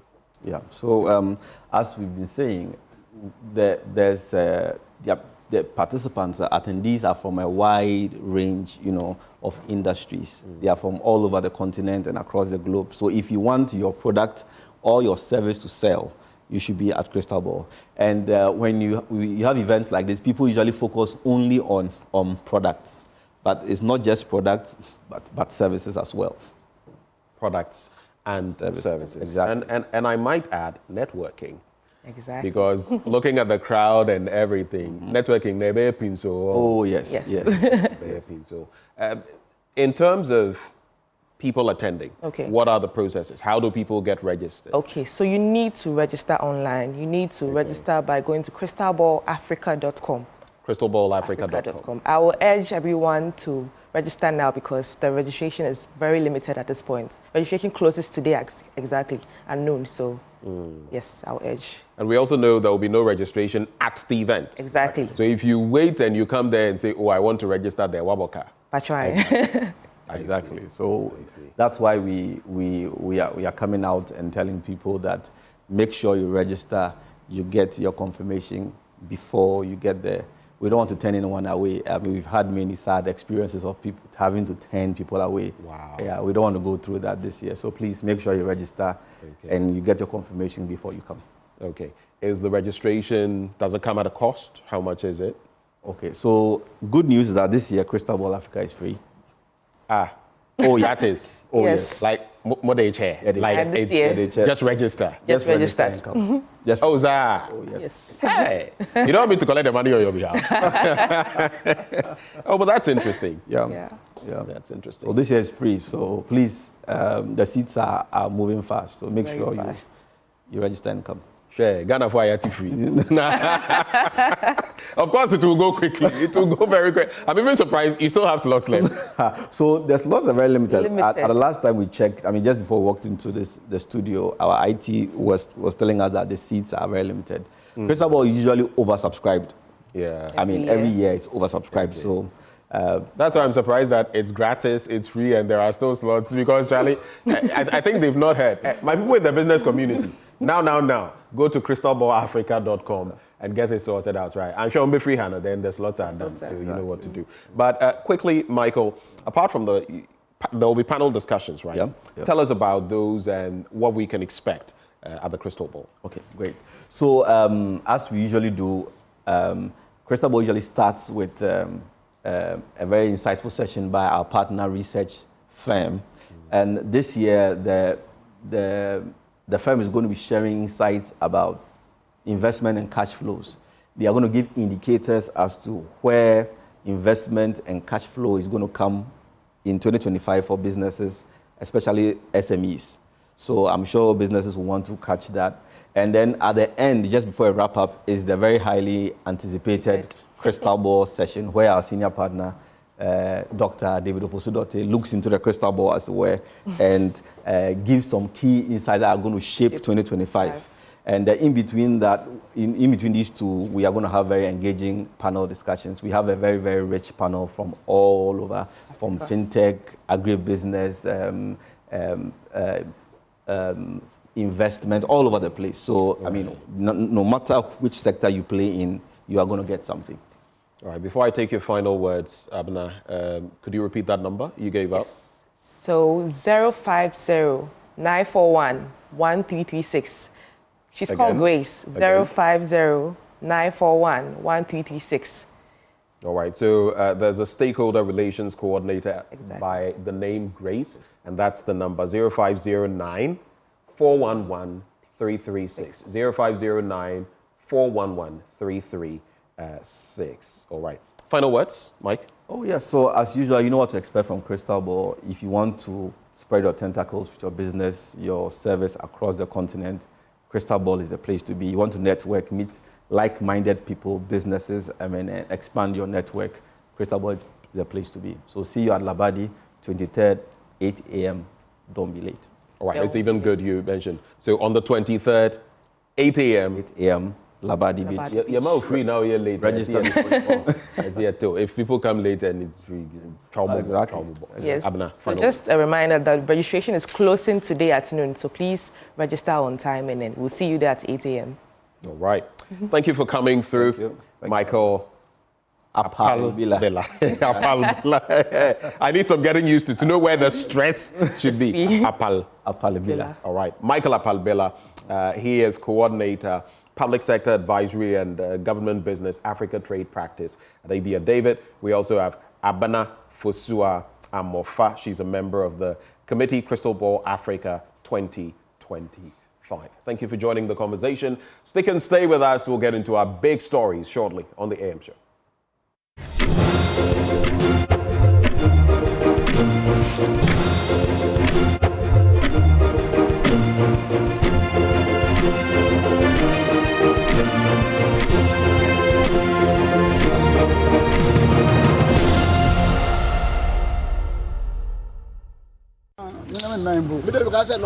In the early hours of Sunday, some illegal miners in Obuasi went on rampage following the killing of their colleagues in a clash with the military.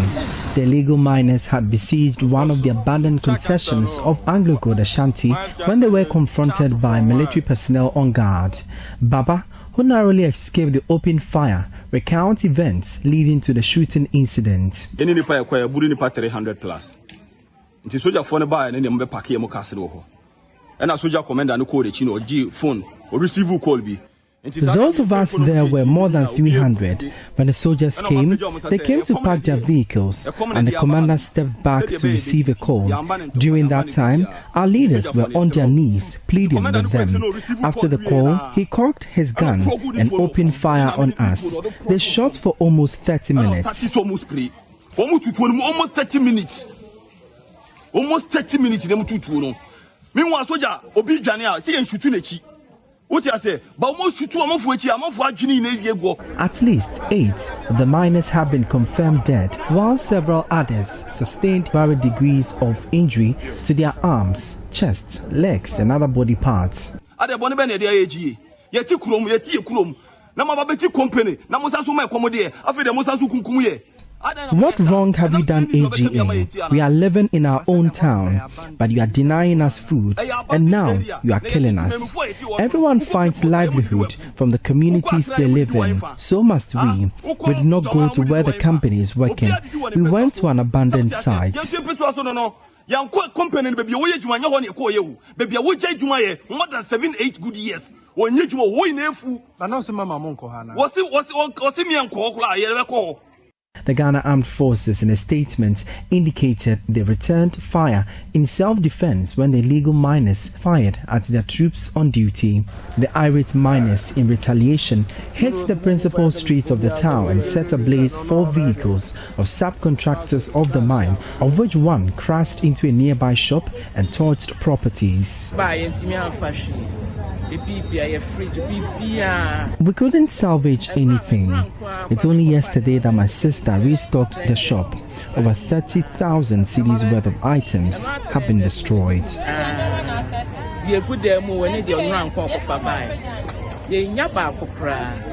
where I'm currently standing is the Amangwasi traffic lights in Obuasi. And what you see behind me is a debris of some of the vehicles that were bent in the morning when the illegal miners came to this particular enclave to render their displeasure for what has happened at the mine. And just across the road or down the road is where it leads to the mine, one of the mining concessions that we have, or the main Anglo-Gold Ashanti Obuasi mine area. But for the residents who live in this particular community, they are saying that they want security tightened in the coming days because they do not know what would happen.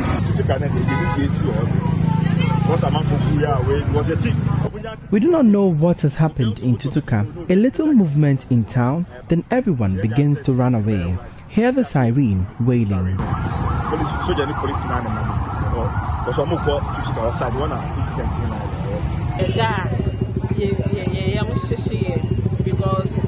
It's scary living here now. I woke up at dawn and all of a sudden I am confronted with this. You can't have a peace of mind here.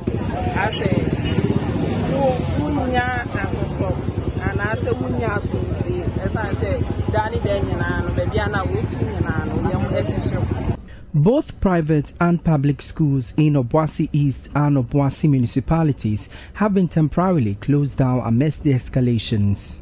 Students and teachers of these schools have been asked to stay home for 2 days until tempers are calmed. George Kumsin is Director of Education at Obuasi Municipality. We cannot guarantee the safety of both learners and teachers. So we discussed with the Regional Director of Education and we have agreed that for tomorrow and possibly Tuesday, let's look at the situation. If it's calm, then we go back to school. How would this impact education in Obuasi? The contract hours for tomorrow will be made. And if it is made, I mean, as you are aware, means that getting back the hours to recoup whatever should have been lent will be gone.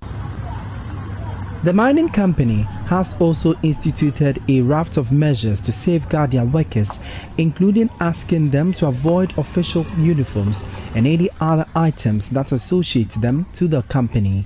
Samuel Abuaje is a member of parliament for Obuasi East. Military now, some of us will go into detail. Some of us will go into detail the actions of the military. We will make sure the laws deal with anyone who gave the command for the military to open fire. Nobody is above the law.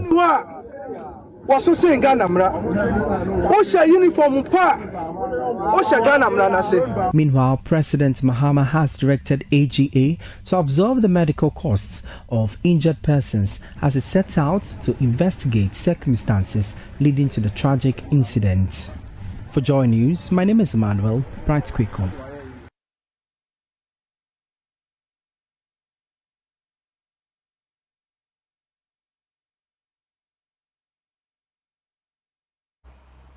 Welcome back. So we get into our big stories. There's uneasy calm in Obuasi, and we'll be giving you the details of that as we're joined by Emmanuel Bright Kweku. Emmanuel, good morning. What more can you report to us on that incident in Obuasi? Good morning, Benjamin. And so for this morning, Obuasi, I would say, is a little bit calmer compared to yesterday when the incident started. And today, you would have the people going about their normal duties, with the exception of the students going to their schools, as was reported. And so in Obuasi, generally, the situation is a bit calmer as compared to yesterday.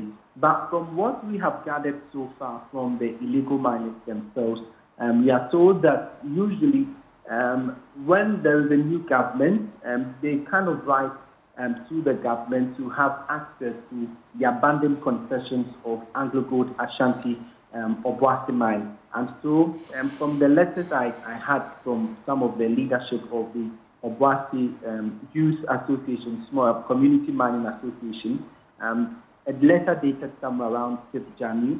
They had written it to the NDC, the National Democratic Congress, so they could give them access to the abandoned concession.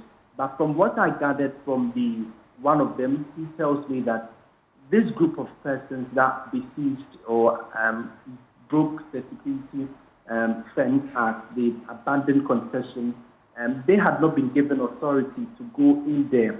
And so they were waiting for them to hear something from the government before they could go into the concession, because they tell me that over the years, sometimes they are given access to some abandoned concessions for them to gather some deposits of the gold and then also send for their families and themselves, make a source of livelihood from it.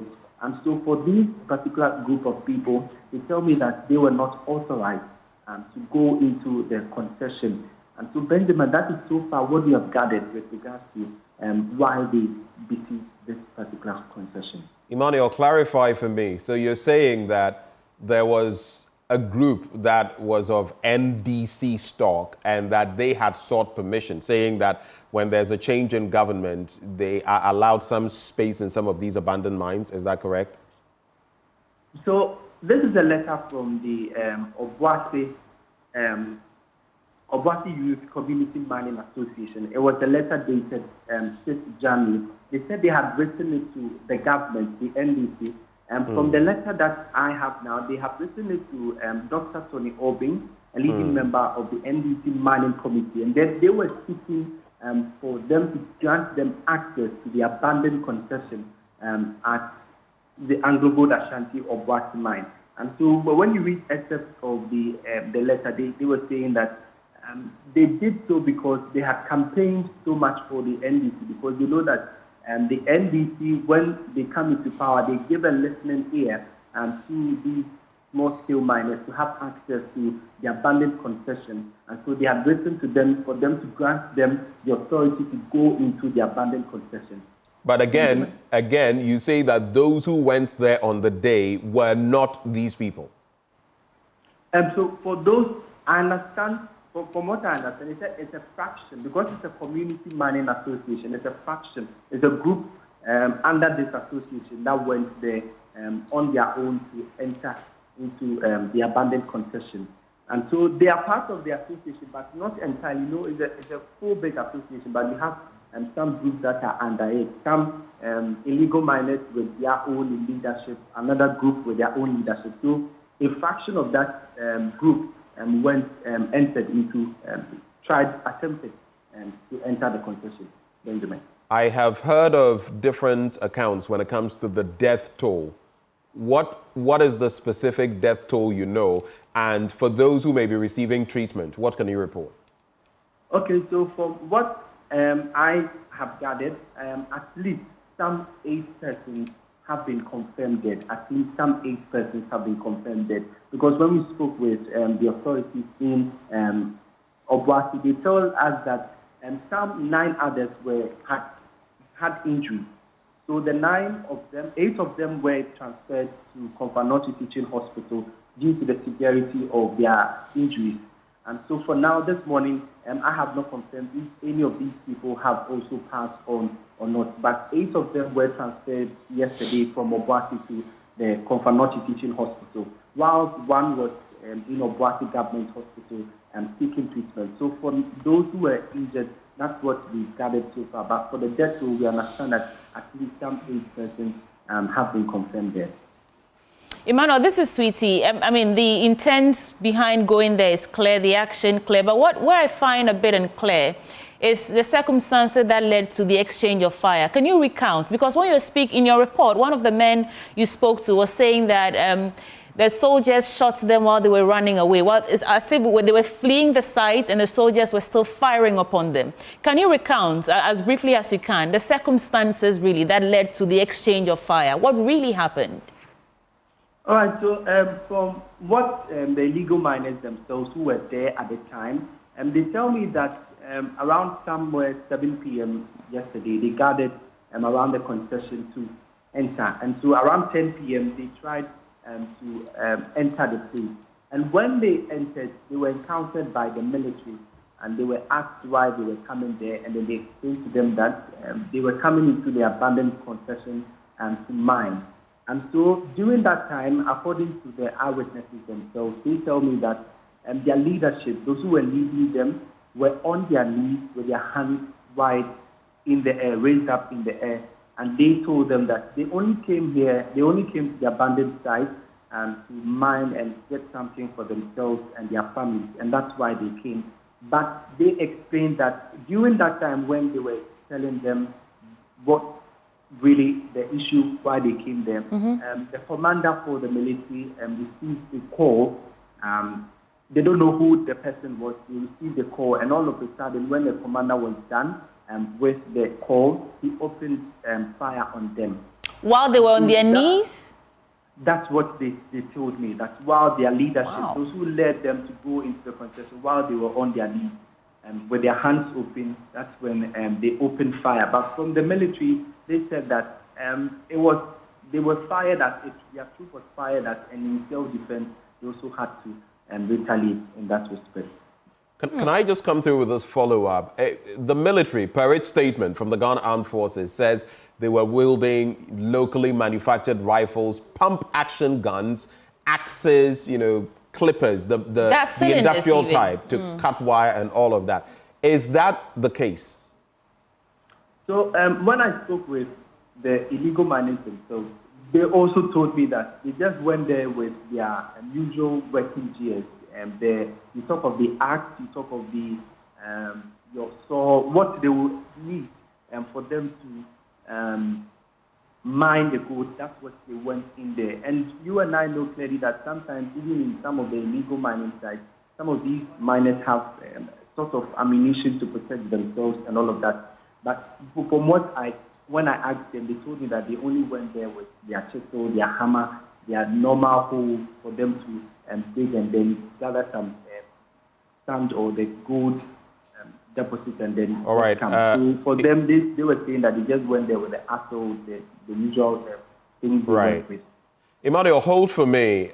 We're joined by Adib Sani. Adib Sani is a security analyst. Thank you for joining the conversation. But first, let me quickly go to Felix Kwakye Ofosu. He speaks for this current administration. Mr. Kwakye Ofosu, a very good morning to you. Oh, good morning. Thank you for joining the conversation. What happened in Obuasi? What's the memo you have got? Well, the briefing I have from the security chief is that at about 11 p.m. 2 days ago, some individuals who are described as illegal miners sought to gain access to one of the mining sites belonging to Anglo Gold Ashanti. This effort was repelled by security personnel of the company who, feeling threatened, called in reinforcements. Somehow, a melee ensued, and at the end of it, it was determined that about 8 or so persons had been gunned down with quite a number of people injured. I see. The priority for government through its security chiefs was to immediately restore calm because the incident had generated considerable tensions in the area. And so it was absolutely important to restore calm, restore law and order, and ensure that steps are taken to maintain the peace pending any resolution of the matter through concrete investigations. As you would notice, yesterday, sometime in the evening, I had cause to issue a statement on behalf of government, in which government expressed its deep regrets over what we consider to be the needless loss of life and the manner in which it occurred. But as we speak, the only way we can get to the bottom of the matter is to conduct credible investigations. So President Mama immediately ordered investigations to be carried out into the whole incident. He wants to know exactly what happened, who did what, and if indeed any unlawful acts have been committed and who has committed it, so that the law takes its course. So in a nutshell, this is what from the perspective of government happened based on the briefings that we have. On the back of that investigation, what can you report as of this morning? Well, the primary concern of government is to ensure that calm has returned to Obuasi. As I indicated, the incident naturally generated some tension between sections of the community and Anglo Gold Ashanti. So it was imperative that those tensions were doused and contained so that they did not spill over into more acts of lawlessness which could lead to further death and destruction to property. So as we speak, the briefing I have is that normalcy has returned to Obuasi, even if there is some, if you like, discontent among sections of the citizens. Following on that, the president has instructed that everything should be done to ensure that those tensions are not stoked any further, pending the outcome of the investigations that will be conducted. But as to the details of the investigation and its outcome, we are yet to receive a report, so it will be premature on my part to report to disclose any findings so far. Felix, Sweetie and I, my colleague, have quite a number of questions for you, so I'll try to make it very brief. I'll box 2 questions together and then Sweetie will come in. One, there's a purported letter that was written by a section of the miners to Tony Orbin, and there are also claims about the fact that they wanted to get into this disused mine, and the claim is that it's been disused for some 7 or 8 years. Can you authenticate that? Has there been any such communication to the party, to Tony Orbin, or any high-ranking member in the party? And how are you hoping to deal with this situation when it comes to what we would call foot soldiers, or people who feel they did some work for your party to come to power, and now, as your party is in power, they have to get something out of it. What's your response? First of all, I'm not aware of any such letter or communication to any member within the structure of the NDC. The second point also is that we have to be cautious in the way that we ascribe identities to the individuals who are alleged to have engaged in this action. As far as I know, no full soldier has been put up to any such conduct. In any event, the political coloration of the individuals will not matter. If anybody does anything that is unlawful or breaches the peace, the laws of Ghana are to apply in the same way without discrimination. So the attempt by some to paint this with a political brush, in my view, is unfortunate. It is not the first time that we've had incidents where members of the community who are alleged to be illegal miners have attempted to enter a mine force. In 2020, similar incidents were recorded in certain parts of the country. So it is a problem that must be dealt with. Now, if it is going to be dealt with, it is necessary that we do not go on the tangent of pointing fingers when the facts have not been laid bare. We all know. And Felix, you realize I'm only... If you let me land. If we all know that illegal mining has become a major national difficulty, and this government has just taken over, we have a raft of measures that we promised in our manifesto to tackle the problem with. But before those measures are rolled out, it is important that this particular incident is isolated, looked into thoroughly, to determine all the facts. I am not in a position, as I speak to you, to determine the political identity of those who did it. But as I have said earlier, their identity in terms of political affiliation does not matter in this instance. What matters is that lives have been lost. And it is the primary responsibility of every government to guarantee the safety and security of its citizens. So when we wake up to a story that 8 people have been gunned down in circumstances that are unclear, the first point of call is to unravel what happened. Now, whether they are CPP, MPP, NDC, is completely immaterial. They are Ghanaians who have died. Everybody who dies deserves to have their death looked into, so that we know that there was no foul play, there was no wrongdoing, or that they have not been killed unlawfully. That is what the investigation is focused on at this point. All other matters relating to illegal mining or unlawful activity within communities are within the purview of government to deal with, and we will deal with it as and when it is necessary. You had a follow-up, or should we go to other matters, Ben? I think please, you can go on. Right. In a related matter, Mr. Kwakye Ofosu, there's another incident in Oti region where at least 5 people have been confirmed dead. They set houses and other things ablaze in Akiode, Chala, and Adele in the Nkwanta South municipality of the Oti region. Has this also come to your attention? That is a matter that came to attention on early Saturday morning, and I had been in regular touch with the National Security apparatus. The vision I have on that is that that conflict is believed to be the result of a chieftaincy dispute that has obtained there for quite some time. And that some elements belonging to some factions were involved in this clash. So immediately it came to the attention of government that these incidents were happening. There was security deployments.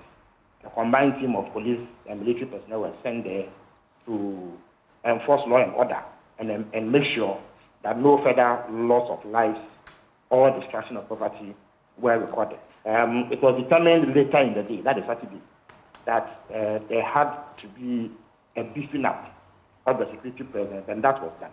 Since then, the reports I have show that some normalcy has returned to the place, even as efforts are made to get to the bottom of what occasioned this, and if possible, initiate moves to resolve whatever it is that is resulting in this particular clash. So yes, that is a matter that government has dealt with as I speak to you. Just a quick one, though, taking you back to the Obuasi incident. There are quite a number of these closed or disused mines dotted across the country, and you would have followed that issue in South Africa, which has become pretty controversial. Is there a plan for such mines? Because this one has been disused for 7-8 years, and some people felt, there's not no active mining going on, so we can also go there, which has led to these deaths. One, what would be the policy plan? Engaging these big outfits when it comes to disused mines and engaging the communities as well. And two, since there, especially as there's been loss of life, the investigations, are there any timelines? Is the president directing that within this period we must get to know what exactly happened and actions taken from there? Well, the first question that concerned the rate at which individuals seek to take over disused mines. You see, mining has to be done according to the laws of Ghana. I do not think that you can get up tomorrow and decide that behind your house is a disused mine, so you are going to go there and extract whatever minerals you think is there. That cannot be allowed. So there has to be a framework within which the original operators of the mine, if they are minded to do so, in concert with other stakeholders, hand it over to other persons who may be interested, insofar as it does not pose any harm whatsoever to the environment, and that the subsequent mining activity is done within the remit of the law. The NDC manifesto is clear on what our proposals are and the policy will be regarding mining, whether large scale, medium scale, or small scale. We have only been in power for barely 2 weeks, and we will do what is necessary to ensure that the mining sector is streamlined and that the worrisome issue of illegal mining is dealt with comprehensively. So that will happen. We do not encourage anybody to get up one day and decide that they have appropriated some land and that they are going to engage in mining of any form when they have not gone through due process, they have not gone through due procedure, and they are not doing so according to the dictates of law. Now, on the second issue, which I will require you to remind me because it was a long-winded question. If you don't mind, please repeat the question. So I was talking about when likely the investigations, whether the president is directing I think that it should be concluded. Because of the loss of life, it is important that the security agencies have adequate time, which, in their view, will facilitate the investigation. So how long will be adequate? But we do not anticipate. Hello? How long will be adequate? Yeah, I'm sure that the security agencies know exactly how much time they need. For me, it will not be proper at this stage to breathe down their neck and give timelines when all the facts are not available. I do not anticipate that it will take too long. We do not expect them to drag this investigation beyond reasonable limits. We expect that it will be done within reasonable time, and that once the report is received, we will take action. Because these killings have become one too many. Every now and then, we hear of killings of individuals by security personnel. Unfortunately, there are some in our society who tend to believe that the moment somebody is accused of some offense, depending on their estimation or judgment of the gravity of the offense, instant retribution must be exacted.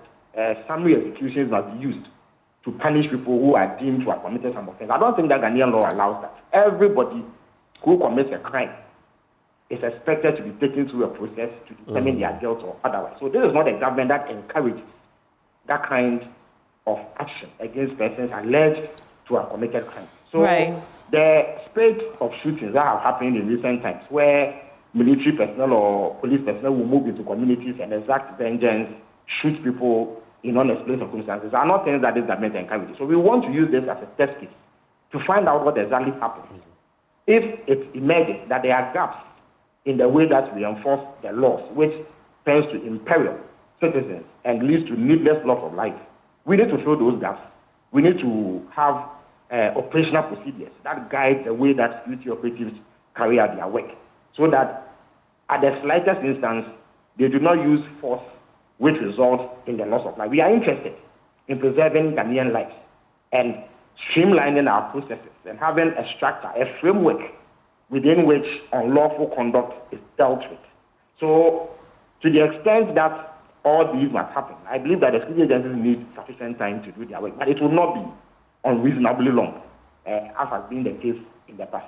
Right. Mr. Felix Kwakye, there's another incident at Ntotroso in the Ahafo region, and the Ghana Police Service says they've restored calm over there.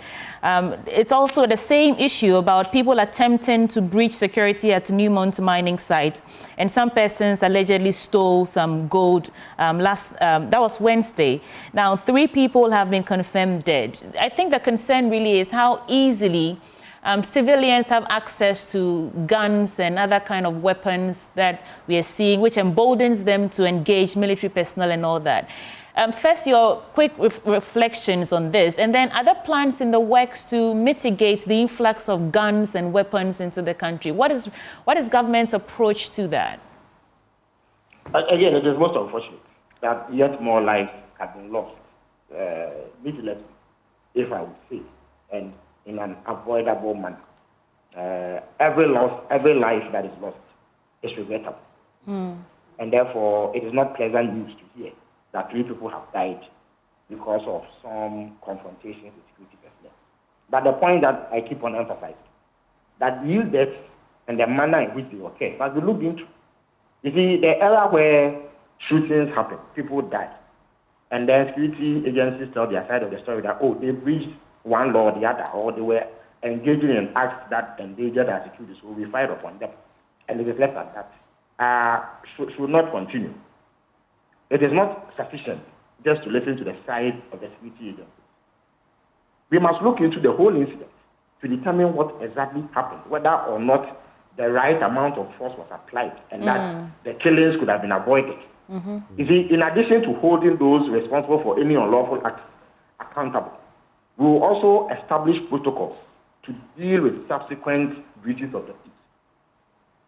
The point is that there's a reason why law and order enforcement exists, because we anticipate that there are those in society who are deviant, and every now and then they want to take the law into their hands and do things that are prejudicial to the safety and security of others, or the country, or the community in which they live. So, law enforcement must also be equipped to deal with this in a manner that is just, that is fair, and that is proportionate. That is what we seek. Right. So the incident that you draw my attention, I do not know the full details, but I will seek explanation from responsible authorities. And if there is a need to engage with that, I will do so. But in general, we do not believe that it is proper to wake up every day to find that these sort of incidents are happening and citizens are losing their lives.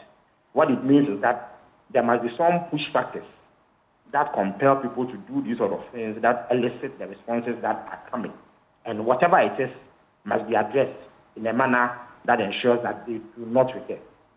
Mr. Ofosu, this is not the first time we are hearing that civilians have access to guns and weapons and are engaging security personnel in violent clashes. I'm asking, what is the most up-to-date information you have in terms of what government is doing to mitigate that? Because we are seeing a lot of guns in the country, a lot of, it's so easily accessible. The issue of proliferation of small arms and guns is a long-standing one. It's a decades-old problem.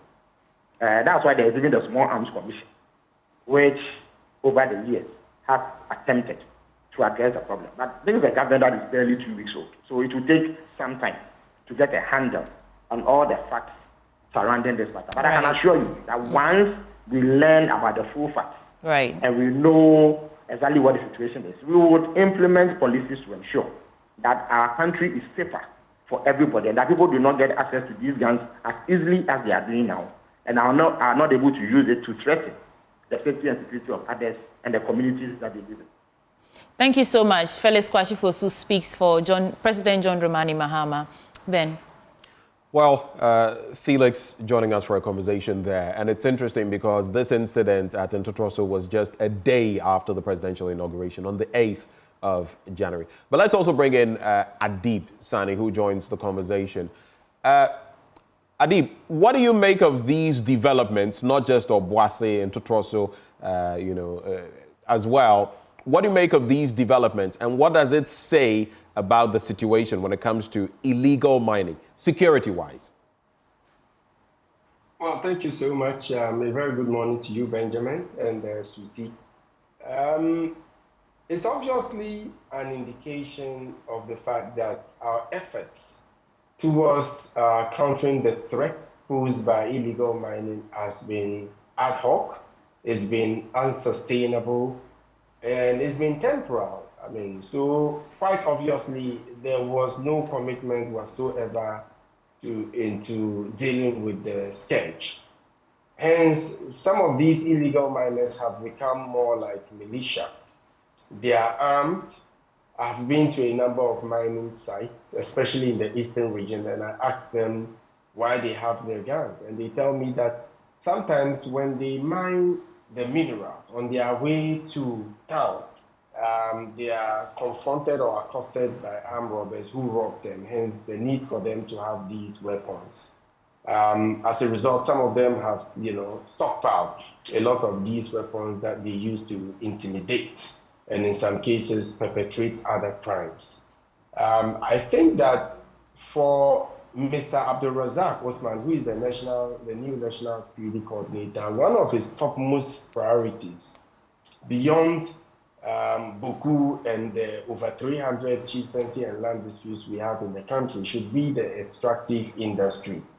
Even though we are getting a lot of revenue, happenings within that industry has serious security ramifications. For example, foreigners coming in, some of them with very bad agenda, the possibility of terrorist groups making money through the extractive industry, the possibility of explosives meant for the mining industry diverted into the wrong hands and a whole lot. So we need to work assiduously towards addressing those security concerns. And for me, what has happened in Obuasi is not surprising.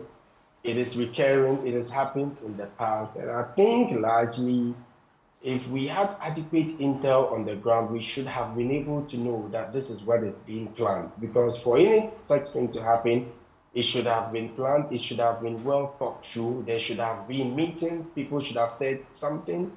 There should have been bickering, there should have been simmering tension between the community and Anglo-Gold Ashanti, which should, I think, would have been picked up by the intelligence community, analyzed, and then the necessary mechanisms put in place to stop this from happening. Unfortunately, it has happened.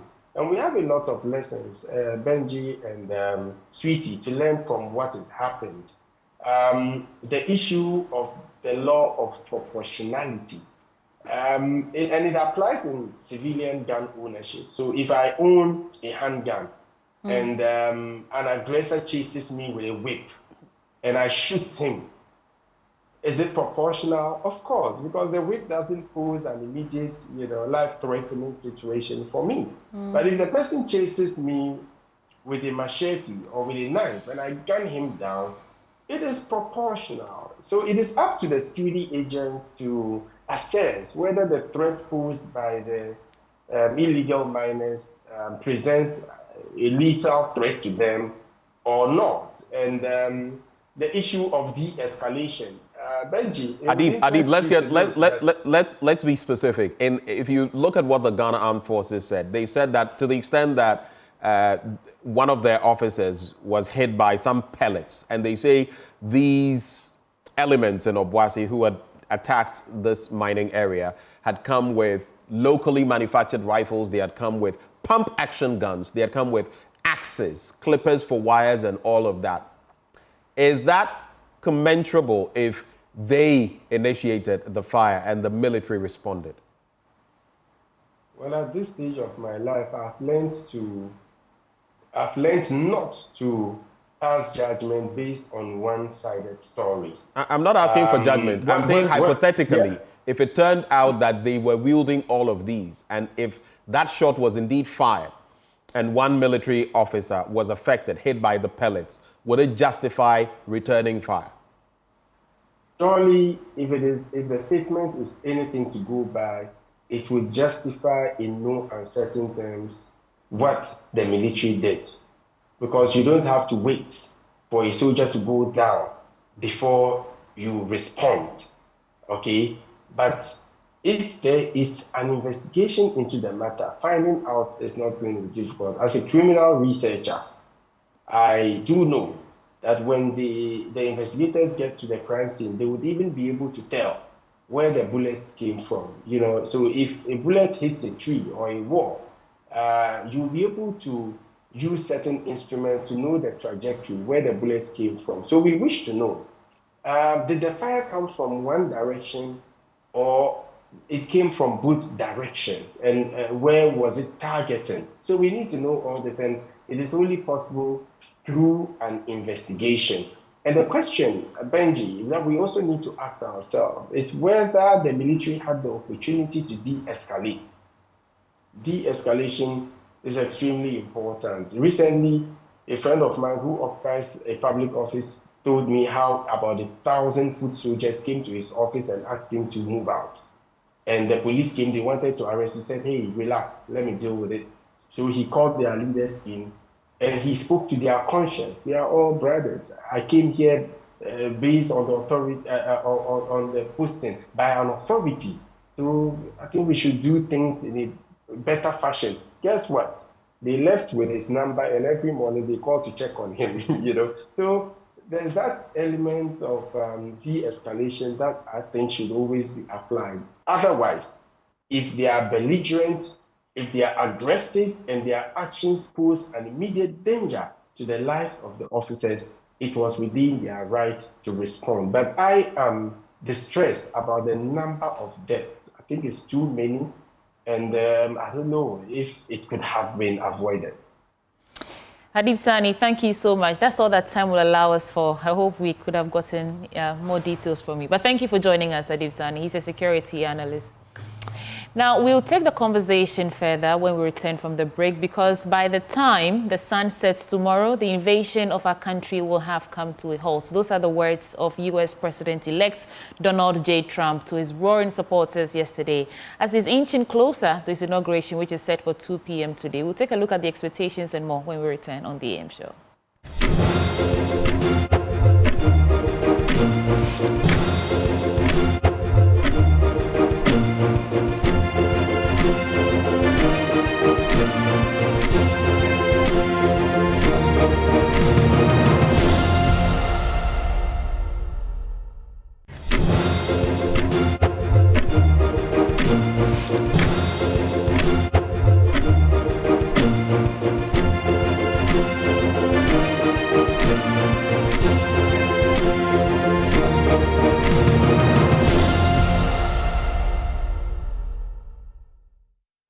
Welcome back, and we host our guests to get incisively into the issues. And Nanayo Mreku is an international political analyst. Nanayo, good morning. Good morning. All right. Thank you for having me. Interesting times in the United States of America, yes? Yes. First of all, what's your impression of everything happening so far? For me, I think I don't want to get into TikTok and how it was off for one day and Trump's assurances has brought it back. But let's focus on the inauguration and the expectations of the people.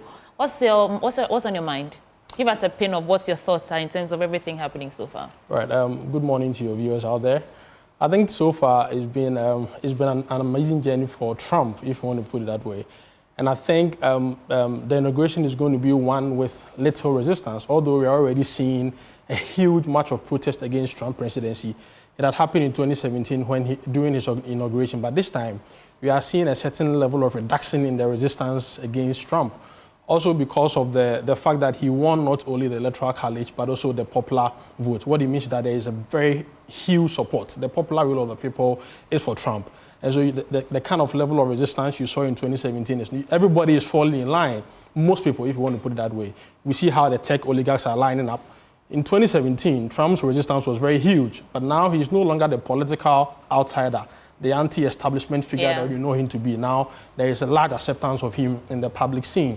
Now, also because in 2017, when he was coming back, we'd seen that we saw 8 years of Obama's presidency. And so Trump's, burst to the scene was, quite unacceptable for a lot of people. But you are seeing Trump's come back as a return of his 4 years ago, not a political outsider anymore. So there's a lot of euphoria. There's a lot of enthusiasm for this presidency. And he's not acrimonious. He is not peeved as he was in 2017. Yeah. And there's a lot of happiness. There's a lot of joy now. And he has a lot of experience. He's no longer he's a quantified figure. He's a known quantity. He's been there 4 years. So yeah, there's a number of things that you can talk to. Even look at how quick he was in his appointment. In 2017, he had only made 23 appointments up to this point. Now he's made 50 of them. So he has a lot of experience that he's bringing. He's been on the learning curve. Exactly. And Trump's outbursts are not exactly, yes, he still has his moments, but it's not as bad as in 2016 leading to 2017. But a quick point on the oligarchs, because you realize that Joe Biden recently spoke up about these, including the Elon Musks and the so-called co-president. Yes, and you know, even including Mark Zuckerberg when it comes to Facebook and pulling back certain restrictions. But in terms of the inauguration, what do you see? The last time when he left office, he did not attend the inauguration of Joe Biden. But the Democrats are attending his inauguration. What signaling does that bring to bear? I think the Democrats are on this path of trying to be those that consolidate and protect America's liberal democracy. So they don't want to do anything that is not in tandem with known political traditions. And so even though Trump will not attend his inauguration, Biden is a statesman. He's been 50 years in politics, 36 years as a senator, 8 years as a vice president, 4 years as a president. There is no way he's going to play that payback kind of politics and not attend Trump's inauguration. But it tells you that he's leaving the scene, you know, and he wants to protect the reputation that he's built for himself as a known, you know, statesman. So, I mean, this is my take on well, when you look at the number of people who are not going to attend the inauguration, what does that mean in your perspective? I mean, you can talk about the Obamas, you can talk about, I think, Bush. Pelosi, they're all saying they're not going. What does that mean? Well, because that's a signaling from the other side, yes, right? Yes, but what it also tells you that there are a number of people that are not also happy with the way Trump does politics. And it's just not only Nancy Pelosi. They are still not happy. And mind you, there is that internal fracture within the Democrat Party. They have not been able to patch their wounds, right, and recalibrate themselves towards the next 4 years. There is still that infighting as we are seeing going on in our own local politics. And so I'm not surprised when Nancy Pelosi, Michelle Obama, and others are not attending. They are not very happy with the way Trump does politics. And most liberal democracies in Western Europe are also not happy with the way Trump is doing politics. The way Trump is threatening traditional allies within NATO. Denmark, wanting to take Greenland away from them. Canada, can you imagine that you have a sitting president of the U.S. who thinks he can make Canada a 51st state? The 51st state, yeah. You know, these are things you don't conceptualize, you don't think about. As a liberal democracy, as a leader of the free world, now if you are doing this, what do you want Vladimir Putin to do? What do you want Xi Jinping of China to do? And those are the dynamics that make Trump still the outlier, the outsider. You know, a bit of a political pariah in their politics, because he's so far to the other end that for some, they can't even conceptualize his presidency. And on the other side, you could have the Liz Cheney's and the rest who have also suffered attacks from him, who are Republican, but this time decided not to support him. And within the Democratic Party, you would also have Joe Biden. I found it interesting when he said that he felt he could have won the election. Do you remember? He said that even after Kamala Harris in recent times. That was his first comment on that since he lost. But he will be at the inauguration. So he's made two comments. One is that he could have won, and that one is that he thought he couldn't have finished his term even if he had won. And I think that is he added that. Yes, and I think that is very unfair to Kamala Harris, right? That he could have won. That means that Kamala Harris didn't do a good job, and so you think you could have. That means essentially she failed. Yes. But I mean, this woman went all out for you, you know, failing to criticize you when she knows that her unpopularity was because of most of the policies that you implemented. But I think Trump is also one of the smartest political figures in America's history. Look at the way this guy has been able to beat everything in the system and come back, a strong comeback. Now, everybody wants to be in his good books. And there is one thing about Trump, he calls megaphone diplomacy, and I think we ought to study that. There is a way he gets things done because he's a businessman in the real estate industry. He can threaten you and not really mean it, so that it's a psychological weapon, so that when he gets you on the negotiating table, you know you have to concede something that he wants in order to get what you want. Yeah. So it is not true that he wants to, in my opinion, it is not true that he really wants to make Canada a 51st state. But there is a strategy. And some of those strategies have borne fruit with... It has. Yeah. I mean, Zuckerberg, for example. He's falling in line. And because, I mean, it appears you either fall in line or there are consequences. There could be consequences. Does that mean that there's a concern, or is there a concern that Americans may be heading towards an oligarchy of a sort? Looks like a small group of powerful people. Look at the circle of friends that Trump surrounds himself with, right? Billionaires and all that. And maybe, just maybe, that is the only people who have the power to be moving things here and there? Well, I think... Are they concerned at all? I think people are concerned. And that is why Biden, for instance, will make that gloomy exit speech, if you want, about the tech oligarchy. But I think that the Americans also have a system to check some of these things. I don't think these people will be as powerful as others are in Eastern Europe, like Russia, for instance. I mean, the oligarchy. I think there are systems in place. And the leader of the Senate now, right, the Republican leader, he is an institutionalist. So as much as Trump would want to bulldoze some of his policies through the pipeline, there are systems that will naturally check him. And I think that one of the disadvantages of Trump is going to be time itself. I had said if he had consecutive 8 years, I think some of his policies would have been disastrous.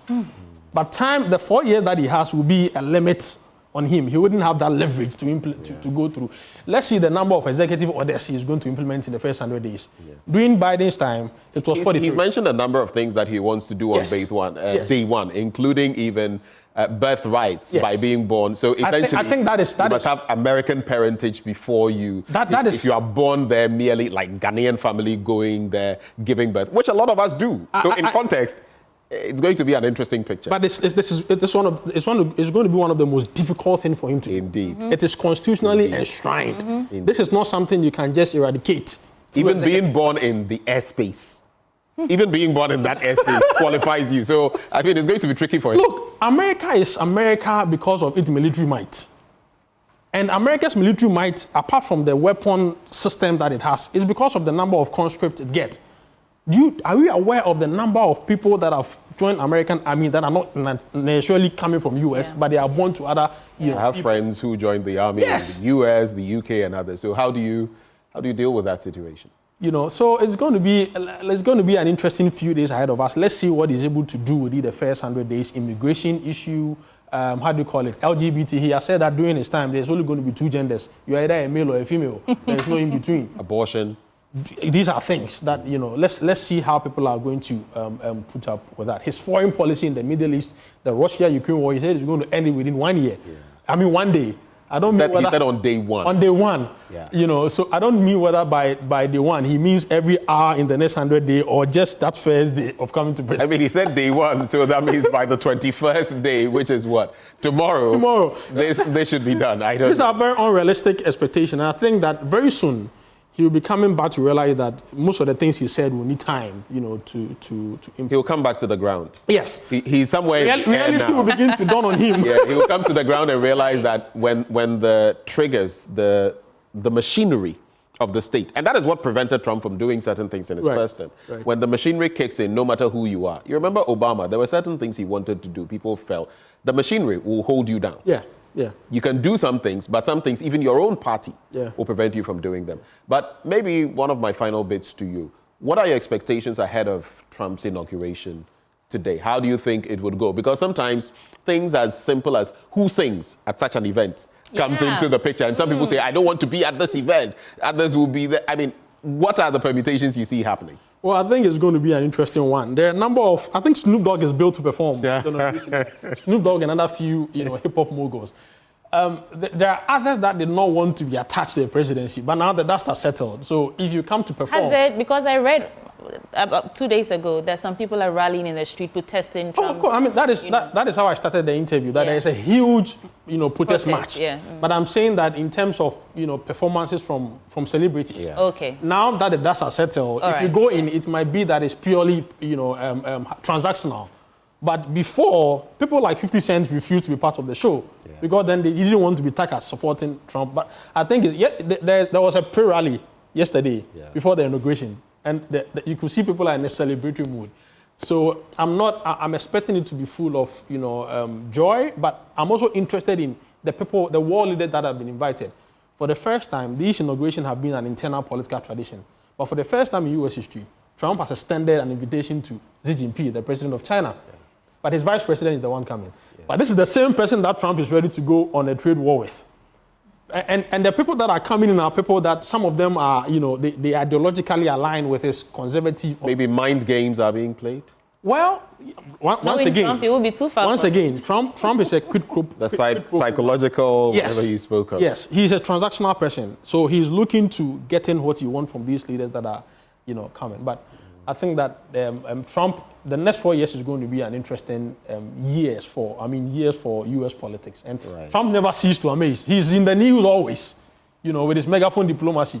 The thing that he says, sometimes they are unimaginable that you have a leader of the so-called free world, you know, saying this thing. So let's see what happens. I mean, they have a more advanced democracy than, I mean, what Ghana, if you're comparing. But I mean, today is a good day to look forward to what they do differently. Yes, exactly. I mean, it's over 200 years of liberal democracy, even though there are cracks in them. It's the world's oldest liberal democracy, so to speak. But I'm also interested in seeing what Trump is going to do to what they call the J6s. You know what the J6s are? The January 6th rioters. So they call them the J6s. Okay. You know, people have said that he's going to grant them pardon. Yes. So we are looking up to what is going to happen to these people. If you grant them pardon, the signal you send to people like that, you know, and America's image as the beacon of democracy. So, yeah. But this silent protest, and I'm talking of the Obamas among others, what does that silent protest signal? Because you see, usually at inaugurations, the silent protest of people staying away. Okay. Some major political actors staying away from the inauguration. In the past, no matter the differences, you would still have Republicans, Democrats coming together at the inauguration. They will support you there, and then the bashing will start afterwards. But with some of these eminent figures staying away, does it take away anything from the inauguration? Well, let me tell you one thing. In 2021, during Biden's inauguration, you had a whole sitting president who stayed away. Yeah, he was in Mar-a-Lago. Yes, at the time, which was Biden was the lead figure then, you know, because he was being inaugurated. But the outgoing president is also a huge figure that ought to have been there. Yeah, he wasn't around. Right. Still, I think Mike Pence was. Mike Pence was there. I'm not really clear, but he definitely, at least he put pen to paper, ensuring that Biden could be president. Yeah, but you don't do that as a president that is going out of office. I mean, you are the housekeeper, and you are handing over to another person. Exactly. So you ought to have been there. It is very symbolically important that he was supposed to be there. But I mean, the presidency went on in a way. I don't think it takes anything away from U.S.'s liberal political practices as a democracy. Right. If these huge figures, right, political stalwarts, are not present in the inauguration, it only sends you a clear message of how they are not happy with the political tradition of Trump and his presidency. But I don't think it takes away anything, you know, from Trump's presidency and the next 4 years. But it's a protest anyway. It tells you that it's a harbinger of things to come. There's going to be some hurdles. Things to come. But as you talk about a Trump presidency, we've seen Trump 1.0. This is going to be Trump 2.0. What do you forecast? We've heard of his policies. We've heard of what he wants to do with the tech space. We've heard of what he wants to do in terms of health, in terms of so many facets of American national life, and by extension, global national life, because the U.S. plays a key role. We've spoken about NATO, we've spoken about the UN. What is your forecast for Trump 2.0? That's an interesting question. I'll begin to unpack in any way that I can. So I think U.S. is U.S. because of two issues, what you call the bread and then bullets. The bread has to do with internal politics, and then the bullet usually has to do with U.S.'s foreign policy outside. So internal politics, people will be expecting basic things like the price of groceries to come down in U.S. and make lives comfortable, bringing jobs back, because these were some of the issues that people voted him back into power. So we are expecting most of the things he has said that will make American lives better will be brought back. As to how that will be achievable, especially when he's going to pick trade wars with some of these stalwarts, right? We are going to see how things will manifest. Because if you go to a trade war with China and Canada, the prices of consumer goods are likely to go up like we saw during his presidency. Right. So we are going to see how basic things, housing, people are able to, young families are able to afford housing. We'll be looking out for that. I will be particularly interested in the foreign policy dimension because, the world is in a mess, if you want to put it that way. In the Middle East, right, in the Russia-Ukraine war, and what is happening in Syria, for instance, Iran, the Joint Comprehensive Plan of Action that Joe Biden jettisoned, which has given Iran some kind of leverage within nuclear, capabilities. I'm interested to see what Trump is going to do, right, with the Palestine. Unfortunately, we have seen Trump 1.0's foreign policy in the Middle East because it was during Trump's time that he supervised the ceding of sovereignty of the Golan Heights to the Israelis. Yeah. It was during his time that the PLO mission in Washington, D.C. was terminated. It was during his time that Israel's embassy was moved from Tel Aviv. Yeah, I was just about to mention that. And Jerusalem is what we call international law, separate corporatum. It's a separate body. Ideally, when there's a two-state solution, East Jerusalem is to be shared between the Palestinians and Israel. But now it appears as if it's been wholeheartedly given to Israel. And what is happening? The ceasefire that has come up, recently. We want to see, how Trump is going to, deal with it. Russia, Ukraine. How is Trump going to use his leverage to create a ceasefire as a first step of bringing the war to an end? Is he going to threaten Volodymyr Zelensky with cutting U.S. military aid for him to get on board, or is he going to tell Russia that if Russia doesn't get on board, I'm now going to step up support to Ukraine, so Russia comes around. I'm hoping that whichever way that goes, the war doesn't come to an end favorable to Putin's terms, because that is what most experts out there are thinking, that this war is likely to end on Putin's terms. But as long as he's able to broker a deal, there's a saying in my language that you push somebody, you are not so much interested in where they fall. Once the person falls, they fall, right? Yeah. I mean, not in a cynical way, but I'm saying that it doesn't matter his politics. As long as he's able to get the Ukraine war, he's able to bring it to an end, and there is no more death, and there's no more atrocities like we are seeing now. I think he scores, some... You see that happening? Well, I think that Trump is somebody, he's a go-getter. He likes to be recognized for things that he initiated and it has come to pass. So I think that he's going to put in some effort to try to stop the Ukraine. I guess what I'm trying to get to is, do you think he has enough bargaining chip to actually turn this around? Yes, I think he does. Okay. I think he does. So he's not the politically correct person that does politics the way we know. He has a way of getting things done, and I think that when it comes to the Ukraine-Russia war, he has a way around Putin, which is what the Americans don't like. One of the crimes you could commit as an American president is to be free with a Russian president. And that was one of the reasons why they voted him out in the first time. But this is something that inures to his political capital. Because once he's able to reach Putin, once he's able to bring Putin to the negotiating table and get Volodymyr Zelensky, there should be some channel of communication. Actually, it is the first step of dialogue. And I think Trump is able to do this in a second term. All right. Felix, if there's anything we've left out, you have the final word, and then we should be wrapping up. Well, I mean, the geopolitics, we'll wait and see how it pans out, whether it's Denmark, Greenland, whether it's Canada, and all of that. But is there anything that concerns you about Trump 2.0? Like anything saber-rattling, anything that particularly you think could be inimical to, his presidency? Well, I have always said this, because now Trump has what they call the trifecta. He almost has, Congress and Senate to his side. Yeah. The only true enemy to Trump is Trump himself. Trump is his own enemy.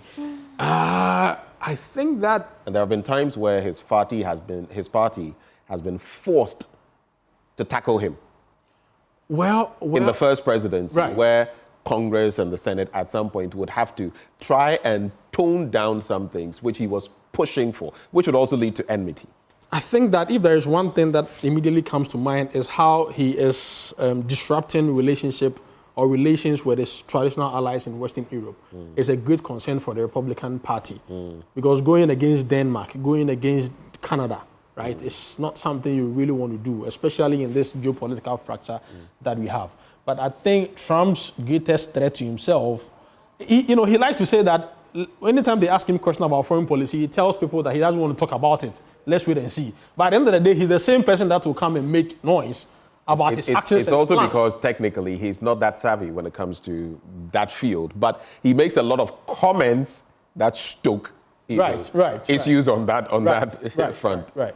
And now he has all the social media platforms, to his beck and call. Now he has X, he has Mark Zuckerberg, he has Jeff Bezos. Even though TikTok has been banned, right? Google's leader is, running up to Trump, and I think that everybody is falling in line for this inauguration. But it's back. TikTok is back. Oh yeah? Yeah, it's back in the US. About 12 hours ago, I read that. Oh, this is news to me. Just because Trump has that assurance to the people that exactly. So Biden left it to Trump to handle once he's in office, and it's just a few hours to his inauguration. So let's see what happens. The whole day yesterday on CNN, people were talking about they're depressed, they can't connect with their communities and all that over TikTok. Is it a social media? I was asking myself, wow, is that serious for people out there? I have said I am not on TikTok. I don't plan getting on TikTok. And I have nothing against. I have my personal reasons. Right. There are a lot of these video apps I don't use for personal reasons. For those who understand, they will understand. It's not to say that those who use the Snapchats and the rest are doing it, but for some of those who use them, it's a matter of money. Some of these people are influencers, and a lot of those there are people with millions of followers who are saying that this would come with economic losses for them. Yeah. So there are the young people who, I want to be on TikTok because I get to, and there are those who are making money from TikTok, different dimensions. But for me, apart from safeguarding the rights of people to interact and all of that, but also looking at the security issues that supposedly ByteDance and TikTok pose. For me, I am a neutral observer because I don't go there. I'm not affected in any way. It all comes down to what you use it for, because for every one child who's lost attention span or reduced attention span because they're on TikTok, you can count 10 more people who are able to even open up and learn new things, new skills because of TikTok, So it really comes down to how you choose to use it. But I'm just happy that it's back in the USA. And I think it's the regulation, because I hear in China they use it for very productive, things. Yeah. Manufacturing, teaching kids, doing engineering and stuff. But what you have to pay attention to is that in China, the very apps you speak of, whether it's the Red Book, which some people flocked to as an alternative to TikTok and as a protest against the system in the US, or TikTok itself, there's regulation in China. Yes, that's what TikTok in China is not TikTok in the US. Yeah. There's regulation. So even the content you can get to see is different. So the context is very different when you talk about... Nana, is there anything we've left out you want to shine light on? Like I have always said that America coughs and the world catches cold. So for those of us that are students of international politics and American politics, I hate to say that international politics revolve around the US, but I can tell you that Europe is bracing for impact. They are waiting to see what the second 2.0 presidency, will look like. What is going to happen to NATO? Look, but Trump gets results. I'm not a fan of Trump, but I'm saying that there is something for us to measure him by. He gets results. Do you know that through him, his NATO allies have been able to step up their military budget expenditure and are hoping to do so now. He's been calling for that, saying the US is paying too much and that they should. And they are stepping up. And are you aware that most of the things that Trump left in place, Biden didn't change them? Most of the policies that Trump put in place. So if you think they were that bad enough, why didn't Biden? But there are differences. On ones like this, yes, they would be retained because obviously you would want the other side to also contribute more. Some of the tariffs that Trump put on China, goose trade and negotiation, Trump retained Biden, But I'll tell you of one that was, you remember he opted out of certain organizations, I believe, in the UN, is it the WTO or the WHO? Yes. Those were reversed, right? Of course. And I think it made sense to reverse. Of course. And I think we should also know that America's political hegemony manifests in what they call soft power. Obama said soft power and hard power is smart power. America has both as a benevolent hegemon, if you want to put it that way. Those of us in international politics, these are jargons we like to throw around. But there are a lot of things that Trump can do and influence that he can have by being a member of these international or multilateral organizations. You can regulate stuff as a hegemon with your influence. You can regulate things and be influenced if you are within than if you are without. Now, in U.S. foreign policy, there are two schools of thought. There are those who refer themselves as declinism, that America is declining, and Trump is facilitating that process through his Make America Great Again. Yep. Because by making America great again, you are concerned internally, you are living externally, you create a political vacuum, it creates a multipolar world, China, Russia step in your shoes. And there are those who are saying, no, America is not declining. So they are denying the decline. They are called the denialists. So there are two schools of thought in U.S. foreign policy. And for me, as an international politics expert, I'm just going to see how Trump facilitates either of those in the next 4 years that is ahead of us. This is where we get to sit back, just like in our own system with our current president. It's been the year of former presidents, hasn't it? Interesting. And, so we're also going to sit back, watch, and see how the chess game is played and call it along the way, every step of the way. We're going to be watching. But thank you, Nanaya, for joining the conversation. Nanaya Mreku is an international political analyst, and he joined us for this conversation. We take a breather.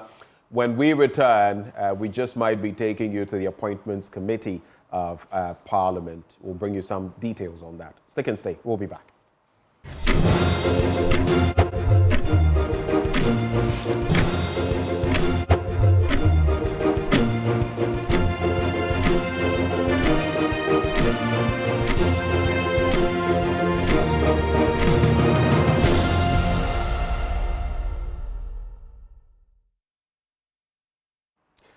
Welcome back. It's still the AM show. Before we take you to Parliament at some point, though, we want to get interactive with you. We've spoken about the Galamsey issue, for example, Obuasi and Totroso on the 8th day of this month. What do we do with those situations? Where do we go from there? We'd like to hear your thoughts on some of these issues. What else stands out for you, sweetie?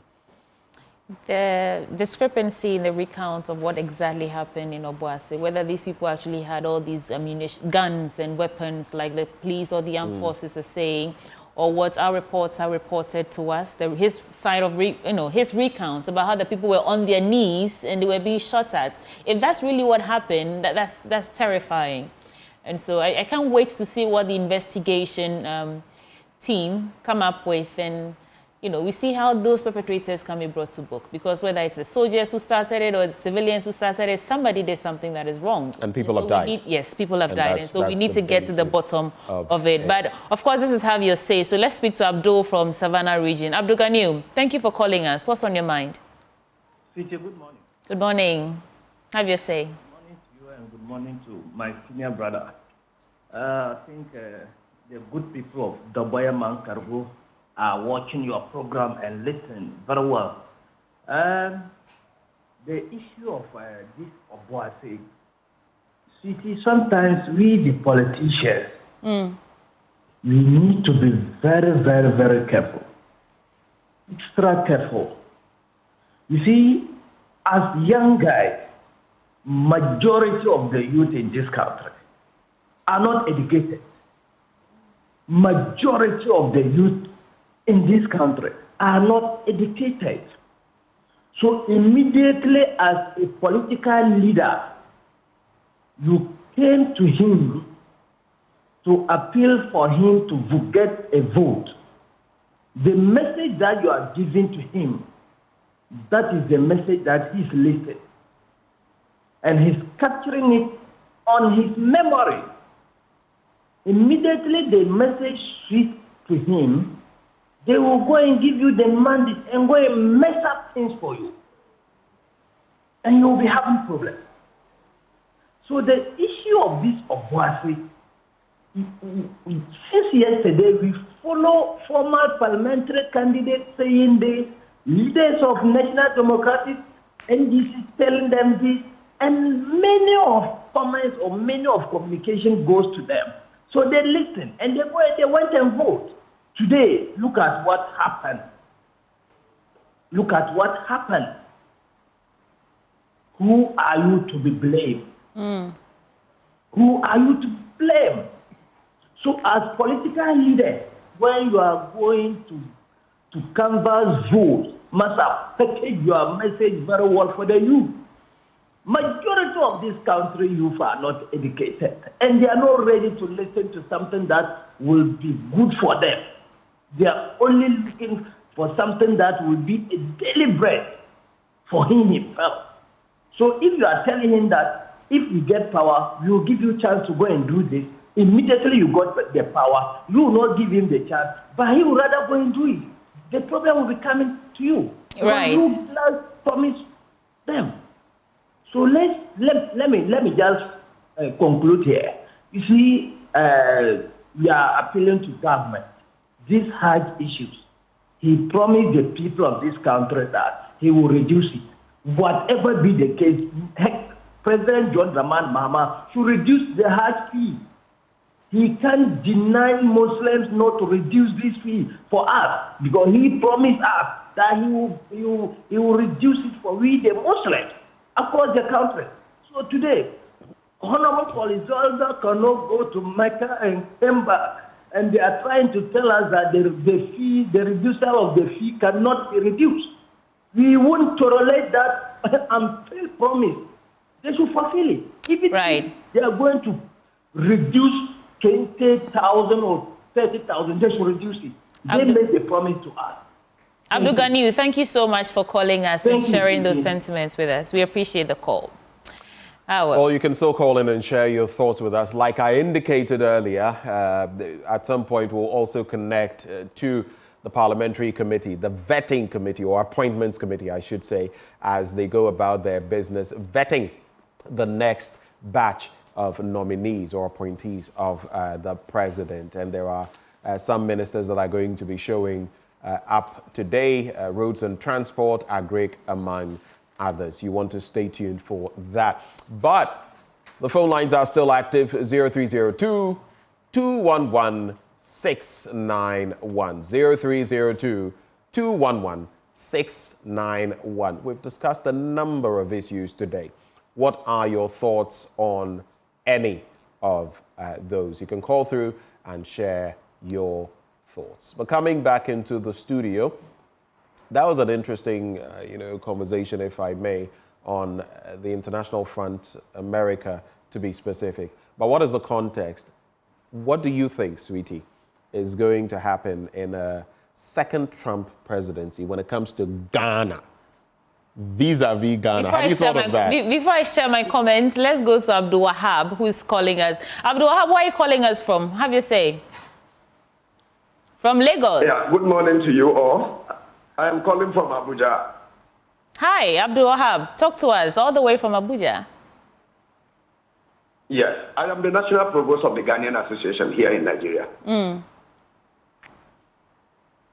Yeah, what I want to advise my fellow Ghanaians there in Ghana to know is, as a Ghanaian who is here in Nigeria, a lot of sentiment has cost Nigeria a lot. And I want to advise my Muslim brothers in Ghana to stop saying we are Muslims, we are like this, we are like this. It has cost Nigeria a lot.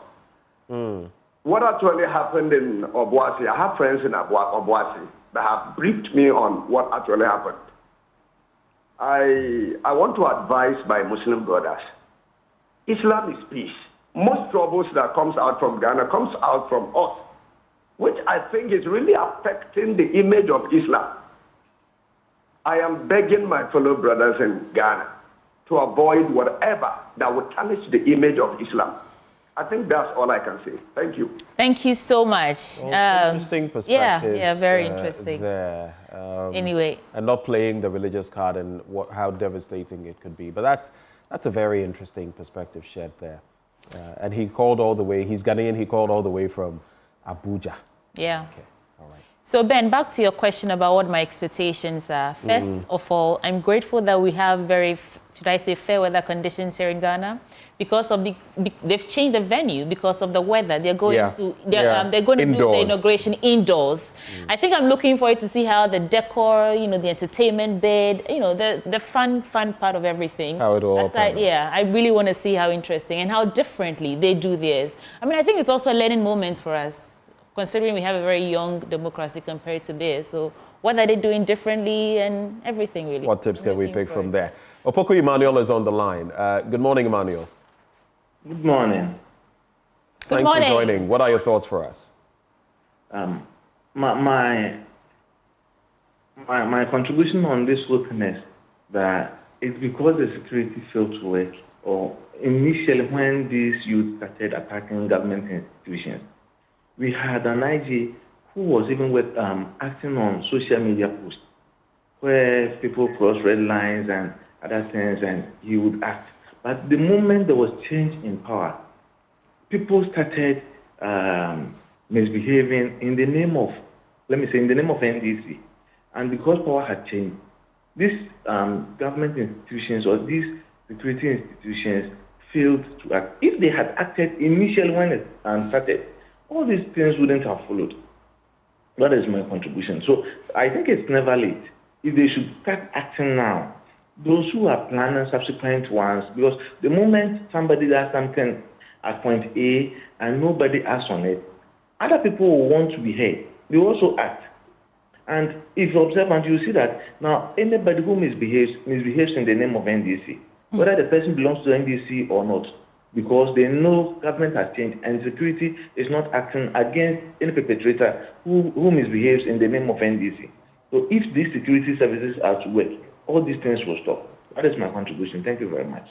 Right. Thank you. Interesting thought. So he's saying basically the whip must be cracked. And I've said ab initio that it doesn't matter whose ox is God. You do the wrong thing, the law should deal with you. See, the long arms of the law. That's the whip being cracked.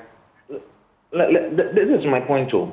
All those who are perpetrating this crime, whether they belong to the NDC or not, are doing it in the name of the NDC. If they should arrest them and interrogate them, they will see that they are not coming. Most of them are not coming from the NDC. But because I've seen and they've seen that the security is acting the security is acting in favor of NDC. That is why they are all doing that. Right. Thank you. Thank you for those thoughts. Well, I don't know if that's an accurate statement to make, that the security is acting in favor of the NDC. I mean, that's how he puts it. But it could be, that effect of an election, a change in government, and some easing. I mean, I interacted with someone, was it yesterday or 2 days ago, who was talking about the fact that, it appears from the police services end, there has been a bit of a step back, relax on some things.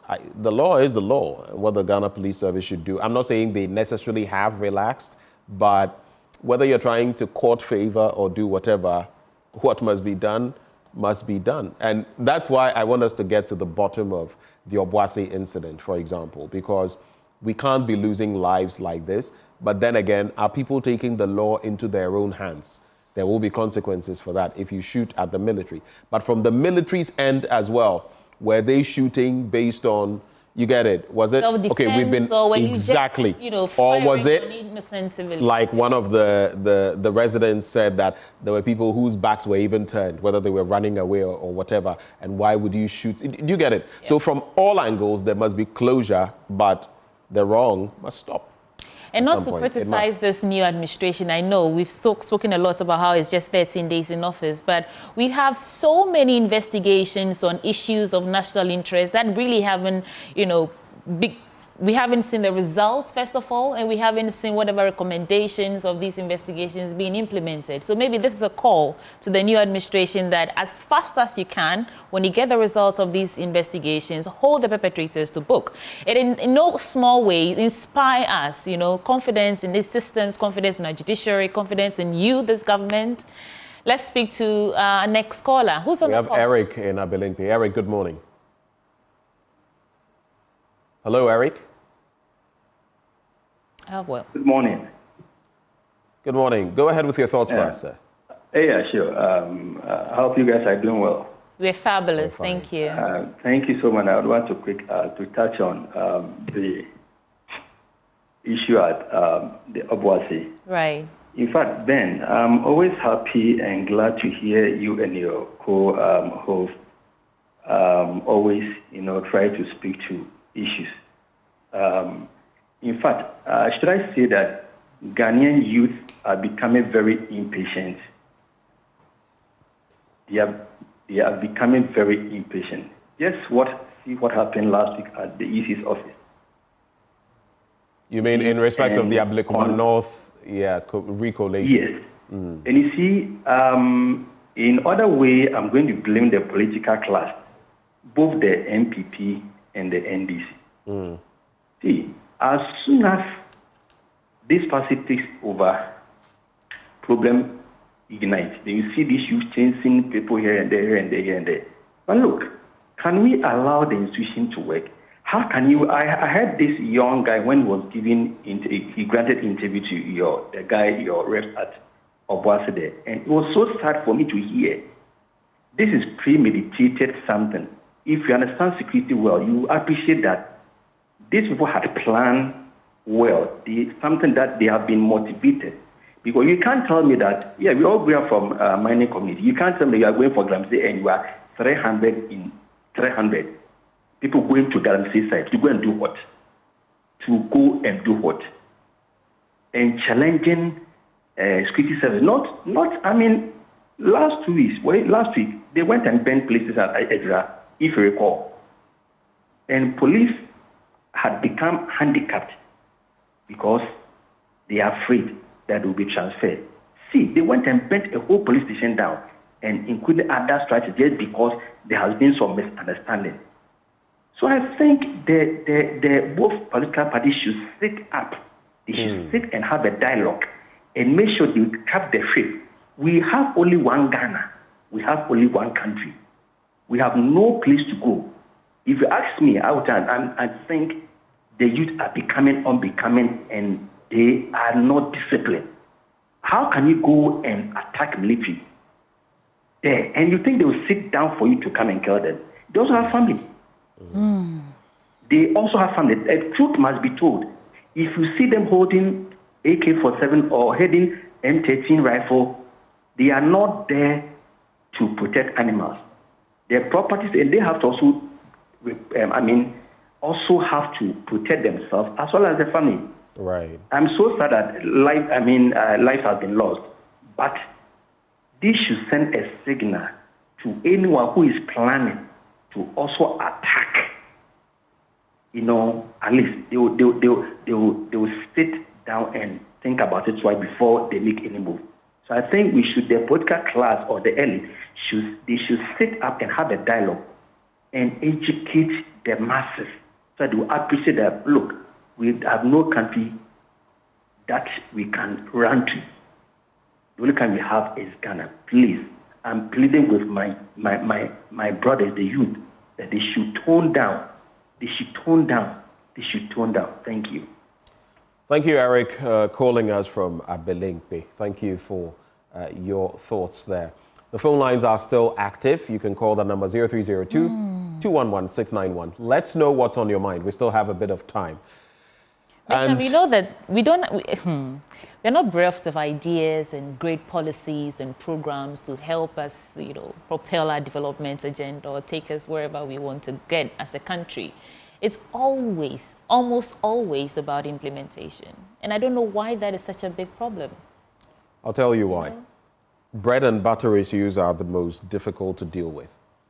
And when you have an economy that isn't exactly balanced, when you have the disproportionality with the haves, between the haves and the have-nots, these are some of the challenges you face. The reality too is that apart from, you can look at the California gold rush from how many centuries ago. You can look at so many dynamics in countries that have mining prospects or who mine. Apart from not making it attractive for people to do this with law, the other side of it is, look, would you go and do Galamsey? Would you go and risk your life in some pit? I love life too much to enter a pit where I have no idea where it leads, nor how I can get back out. That is the problem. Yeah. The fact that it is life or attractive for such people who may feel that I am between, there could be death if I go and do this, but it is death while living if I don't do it. That attractiveness is a major problem. It's not to say that all of what these people are doing, because some people have already become wealthy on the back of illegal mining, and they are still in there, whether it is greed or whatever, that's up to them. There are those. But I'm saying that there are some too, sometimes when you drill down into the issues, who ordinarily wouldn't be doing this, but for certain circumstances. So as governments come and go, if we strive more and more to create jobs, especially for young people, naturally, there will be a spillover effect. It will not wipe away Galamsey. It will not take away all of those who are interested, but the component will be reduced. And then you can drill down and look at some of the surrounding issues as well. For example, in the mining areas, is it Takwa, is it Obuasi, even up north, people often forget that there are lots of mines up north. And there are a few places where illegal mining is taking place. How are these big mining entities, how are they contributing to the communities? You go to some of these places and they are literally ghost towns. They are producing so much money, but they are ghost towns. Let's not forget that that's how in Nigeria, some of the issues came up when it comes to oil and people feeling you get a lot of oil from us, but we don't benefit from it. You see, all of those are happening and creating problems. You heard, and sometimes I don't know whether our leaders, when they listen, they have to listen well. There was a gentleman in there, whether or not they were wielding arms, who was saying that, the mining is here and this is our community.